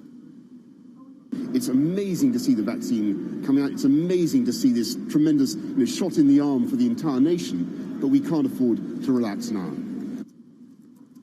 Joining us now from London is Bloomberg's Sam Fazeli. We can't relax yet, Sam. Walk me through two things. What's about to take place and is taking place in the UK, and what you expect from the United States on Thursday. Yeah, hi, Jonathan. So what's happening in the UK is that we've started putting jabs of the Pfizer-BioNTech vaccine into people's arms. Some people are saying the first individuals been vaccinated. It's not quite true, obviously, because 20,000 odd people have been vaccinated in the trial itself. So, but it's great to see, people rolling into hospitals and getting vaccinated. What I'm looking forward to is good news on deployment in this first wave, getting people into the hospital and vaccinating them, which is the easiest part. And on Thursday, we expect the FDA, after these beautiful documents that they've put out with all the wonderful details that we've been looking for, to approve the product. I mean, that's the expectation now. Sam Fazeli, we've got to leave it there, sir. We're a little bit short for time, but we're all hopeful we get that approval on Thursday. Bloomberg's Kelly Lyons taking a look at the price action. Hey, Kaylee. Hey, John. Well, that positive news out of the FDA, the UK starting to roll out its vaccine, has Pfizer shares looking about 0.5% higher in the pre-market. Not a massive move, but remember the stock did rally about 2.25% yesterday, so it may be a case of some of that good news being priced in. Another messenger RNA vaccine maker, Moderna, also rallied about 4.5% in yesterday's session. That, too, looks set to extend those gains before the opening bell. I would note, though, that AstraZeneca down just more than 1%. A lot of fears about the inefficiency of the vaccine lingering. Of course, the race to deploy a vaccine, not just moving vaccine stocks, it has sent freight rates soaring as well. We know that distributing the shots is a logistical challenge, especially because it requires pretty low temperatures, and that is commanding a premium. The air freight rate from Frankfurt to the U.S., which is what we're looking at here, up more than 150% over the past year, now at its highest ever in records going back to 2016. As for the broader market, John, the optimism about the vaccine not really being reflected in today's session. Instead, near-term concerns about the ongoing virus, the lack of fiscal stimulus really seem to be weighing on risk sentiment. Stocks in Europe leading the way lower, but the S&P 500 does look set for a softer open, and the NASDAQ is actually holding up a little bit better for a second day. Defensives over cyclicals looks like it may be the trade for the second session in a row. And just want to note crude here, John, down by nearly 1%. Some concern that more lockdowns because of the ongoing virus could weigh on demand, John. 9-day winning streak on the NASDAQ 100. Unreal. Once again, longest winning streak of the year so far. Kaylee, thank you. Opening bell about 23 minutes away. Futures down 17 on the S&P 500. Emily Rowland of John Hancock Investment Management warning about the optimism heading into the new year. She writes the following. The consensus calls for 2021 are clear. Synchronized global growth, equities over bonds, cyclicals over defensives, high yield over high quality, dollar weakness. Basically take more risk. Sentiment is looking stretched and the bears are becoming extinct. Meeting 2021 expectations is not going to be easy. Emily joins us now for more. So Emily, let's start there. What brings the bears back out of hibernation?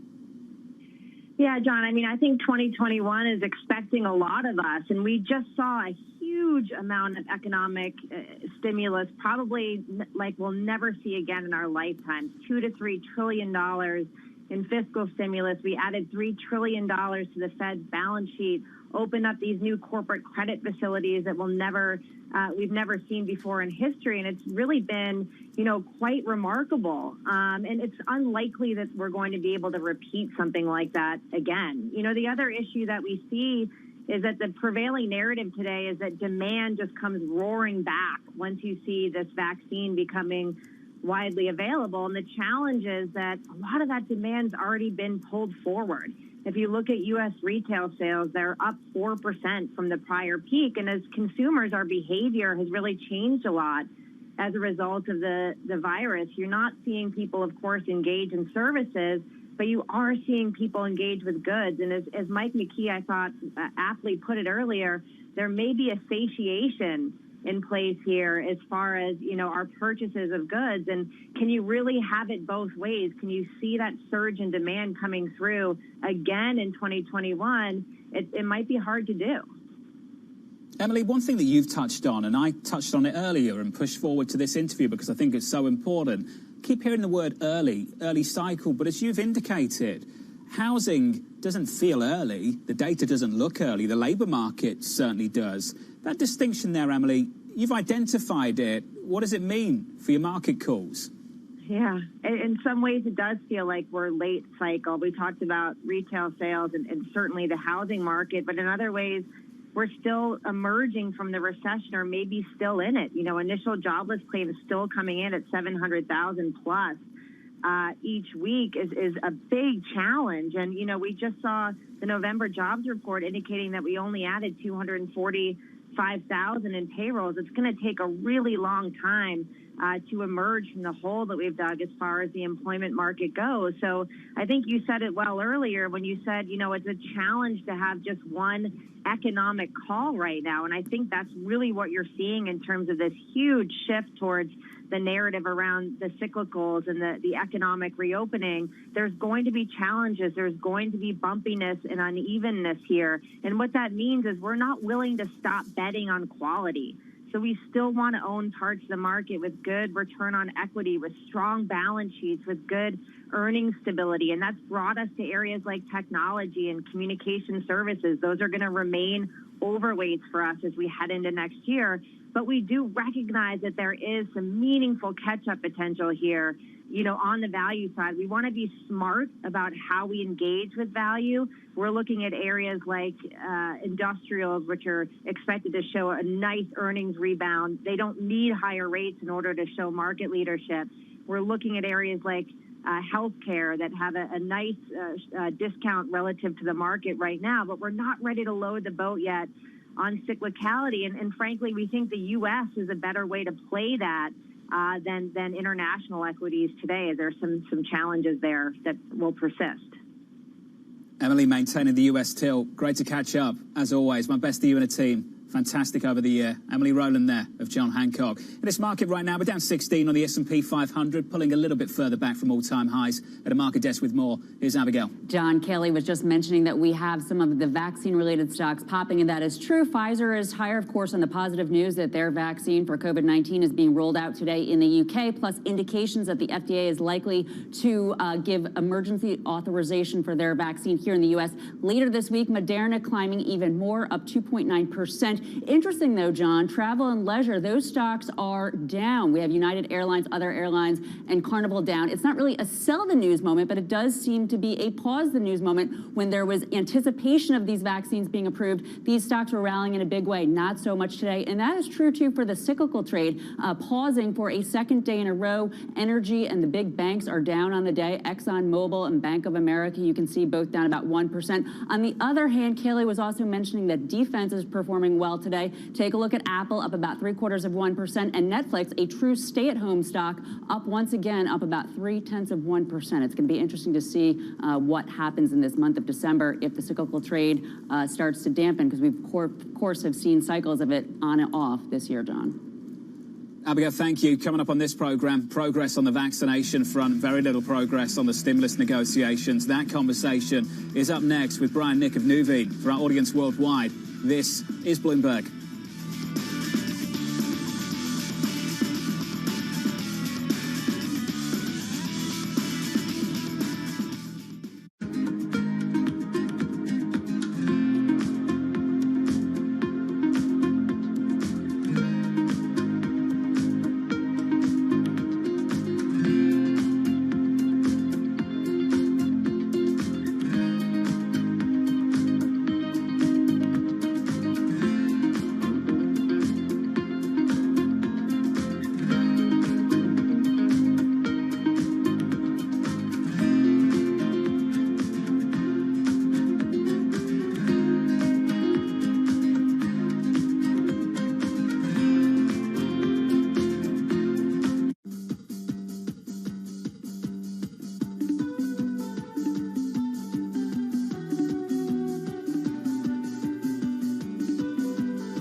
This is Bloomberg Best, your weekly review of the most important business news, analysis, and interviews from Bloomberg Television around the world. Ken Burns, welcome to Bloomberg Big Decisions. We have always been a mixture of things. We are always stronger for that mixture. Growth is a way to stay competitive, delight more and more consumers.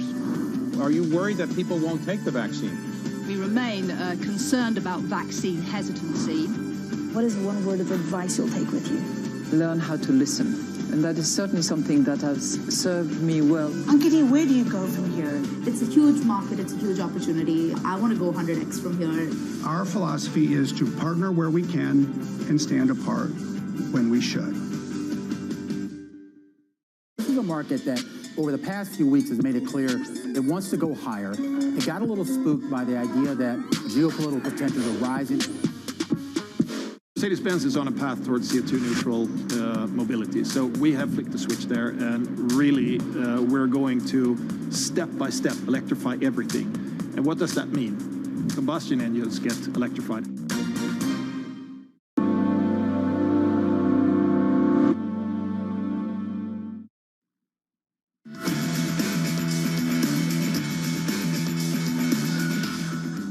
The nation needs our Democratic colleagues to resist the temptation to play brinksmanship with long-settled policy issues or push poison pill riders that they know would tank the process. We just need both sides to finally do what members of Congress do when they're serious about wanting an outcome. Drop the all-or-nothing tactics. Senate Majority Leader Mitch McConnell still not endorsing the bipartisan stimulus bill. The sticking point, federal limits on COVID-19 related lawsuits against businesses. Minority Leader Chuck Schumer calling on McConnell to negotiate as lawmakers lump a government spending bill with the stimulus. It's going to take a willingness to give a little, not just to put your bill on the floor and say take it or leave it. It's encouraging that some Republicans are already on that path. Hopefully, the Republican leader can catch up with the more fair-minded members of his caucus. Joining us now, Kevin Cerruti down in D.C. Kevin, always great to catch up, sir. What's changed? I keep asking this question. What has changed? Where have we made progress? Primarily, it's that Senate Majority Leader Mitch McConnell is leading the effort in negotiating with Democrats. I was struck by comments that Larry Kudlow made to the Washington Post at a Washington Post live virtual event on Monday, in which he said, quote, "It is likely that President Trump will in fact sign the $908 billion plan, but it depends importantly on some of the policy details inside. It's not the aggregate number so much as it is the specific policies that would be discussed and proposed." I bring this up because while President Trump has not endorsed the plan, that signal really does give Leader McConnell the freedom to negotiate specifically with Speaker Pelosi. Where this goes from here, Jonathan, just quickly, is that the issue pertaining to a partial government shutdown on December 11th on Friday, they're going to kick the can down the road about a week. So I would anticipate we're still about a week to 10 days out from there ultimately being a finalized fiscal stimulus plan.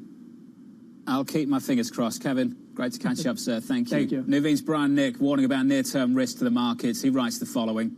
While the promise of a better 2021 is at least partially priced in, we see more upside than downside risk to our moderately constructive outlook for next year, but very near-term risk skew to the downside. Brian joins us now for more. Brian, how unusual is that to see risk elevated and increasingly so in the near term and risk diminished and increasingly so in a 12-month horizon?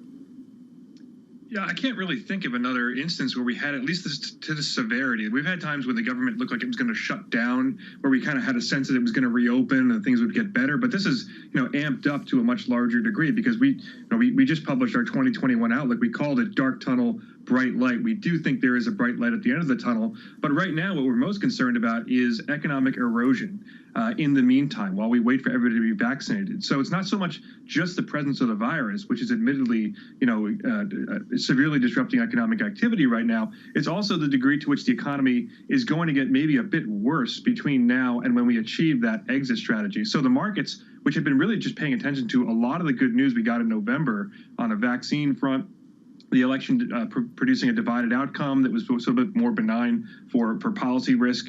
But now we're more focused on the fact that the economy is in some degree of near-term distress. Certainly, the virus is not improving. The caseloads, hospitalizations, fatalities are getting worse, and we just don't know what the economy is going to look like when it emerges from this.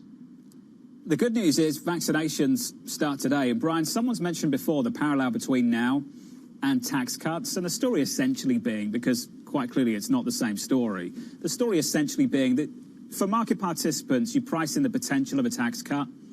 You don't price in when the bill comes. And I wonder if this is the story right now. The vaccinations have started, but as always in markets, Brian, it's the journey. It's not the destination. It's better to travel than arrive as a market participant. Brian, do you think that holds true for vaccinations? Yeah, because the market has been, the equity markets and the credit markets at least, have been responding incrementally to piecemeal good news on the vaccine all year. And there's not going to be a moment where we all kind of look around and say, everybody's vaccinated. It's going to be, like you said, this sort of journey as we go. But what we should be seeing is easing restrictions on the economic activity in the United States, and more importantly, less consumer fear of the virus. That's really the big deal. The airplanes are in the air, hotels are open, but people aren't using them to the extent they were before. So one area where I maybe slightly disagree with your previous guest who said that they didn't think there was going to be a big sort of boost in demand, I think there is going to be. I think there'll be a shift from goods to services, but I think on the whole, you look at U.S. household balance sheets, we just really actually developed market balance sheets, high savings rates, rising incomes, propensity to spend, relatively high degree of confidence given how close we are to the end of the recession. Things are looking really good. If we could open right now, I think we'd take off like a rocket. The question is going to be how much damage do we sustain and how long is that journey going to be before we get to that, what we think is going to be a nice little boomlet in demand, maybe in the third quarter of next year. So you're looking for Q3, Brian, just to be clear, Q3 21. That's the test. That's the line in the sand for you. I'd love to say Q2. I think Q2 is going to be better than Q1. But if we're looking for a quarter next year where we get annualized GDP growth 7-8%, I'd be more likely to say Q3 than Q2. Do you think we can keep pushing it back, Brian? The reason I bring this up is because this rally really started picking up in April, May. There was the talk of the summer and getting back to normal. The summer became fall became early 21, and now we're talking Q3 21. Is that too late? I think it's going to depend on earnings. I think it'll depend on one thing we should see, I think, more before we see a huge boost in demand. We should be seeing people getting, brought back to work. We had millions of people drop out of the labor force. If we can get schools reopened or even let out for the summer, there should be more people who are able to, get back into the labor force, and that should, on its own, provide a bit of a boost to GDP growth. But I think what we ultimately should see is earnings coming through. They've been better than expected as we've gone through the quarters this year.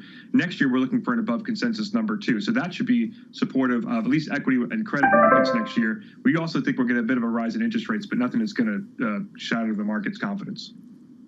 Brian, great to catch up. As always, stay well, sir. Brian Nick there over at Nuveen. Thank you. Coming up on this program, the analyst action you need to know. That'll be next in our morning calls. And later, around the opening bell, JP Morgan's Jack Manley joining us to weigh in on the future of the reopening trade with a vaccine, not just on the horizon, but vaccinations starting today in the UK. Equity futures down 15 on the S&P with negative 0.4%. This is Bloomberg.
About 5.5 minutes away from the opening bell in New York City. Equity futures down another 15. We're about to slice off maybe a few more tenths of 1% off the S&P 500 and pull further back from all-time highs. The Nasdaq is where the outperformance has been the last couple of days. 9-day winning streak on the Nasdaq 100. A little bit more on that a little bit later.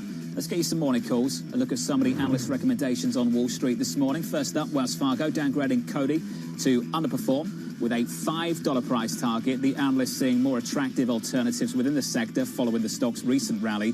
We're down around about 2% there. Your second call comes from the team over at UBS, raising its FedEx price target up to $3.80. A buy rating. The analyst expecting higher air freight rates and peak shipping season to fuel the stock's next leg higher. We're up by about 0.5% on FedEx going into the opening bow.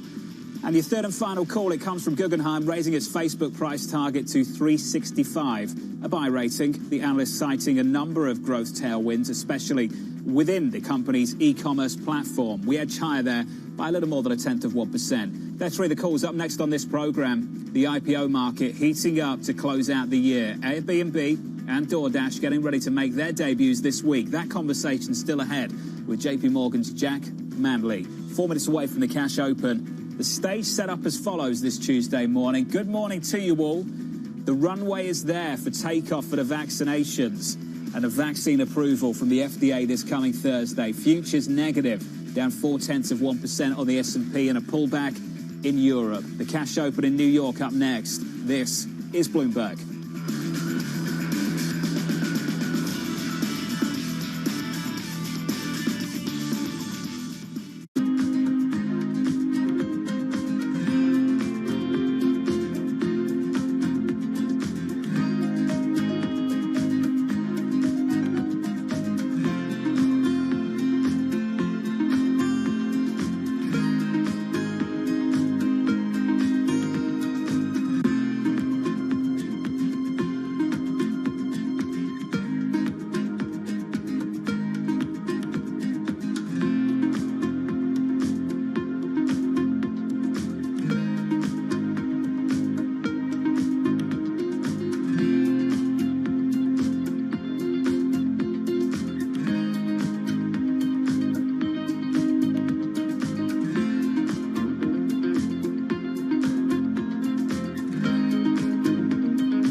Into this plant, it's heated up very quickly to 600 or so degrees. It basically carbonizes it, turns it into a carbon-rich material.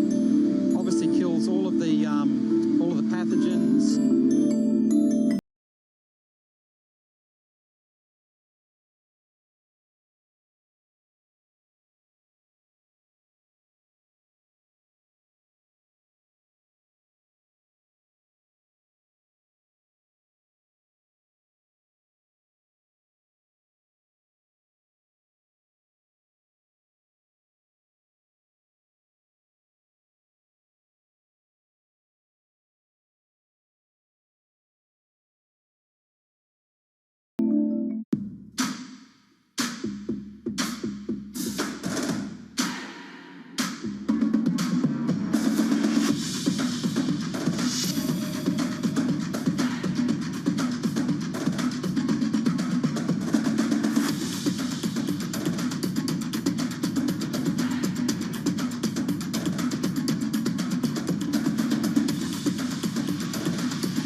Their CPG history, their experience, and really how we might be able to combine together to really create this fantastic public company. And so we kind of got into the SPAC thing a little bit before it became such a hot method of going public. Give you a sense of the real-time action, the 10-year yield tumbling now 11 basis points, so continuing in this knee-jerk risk-off feel.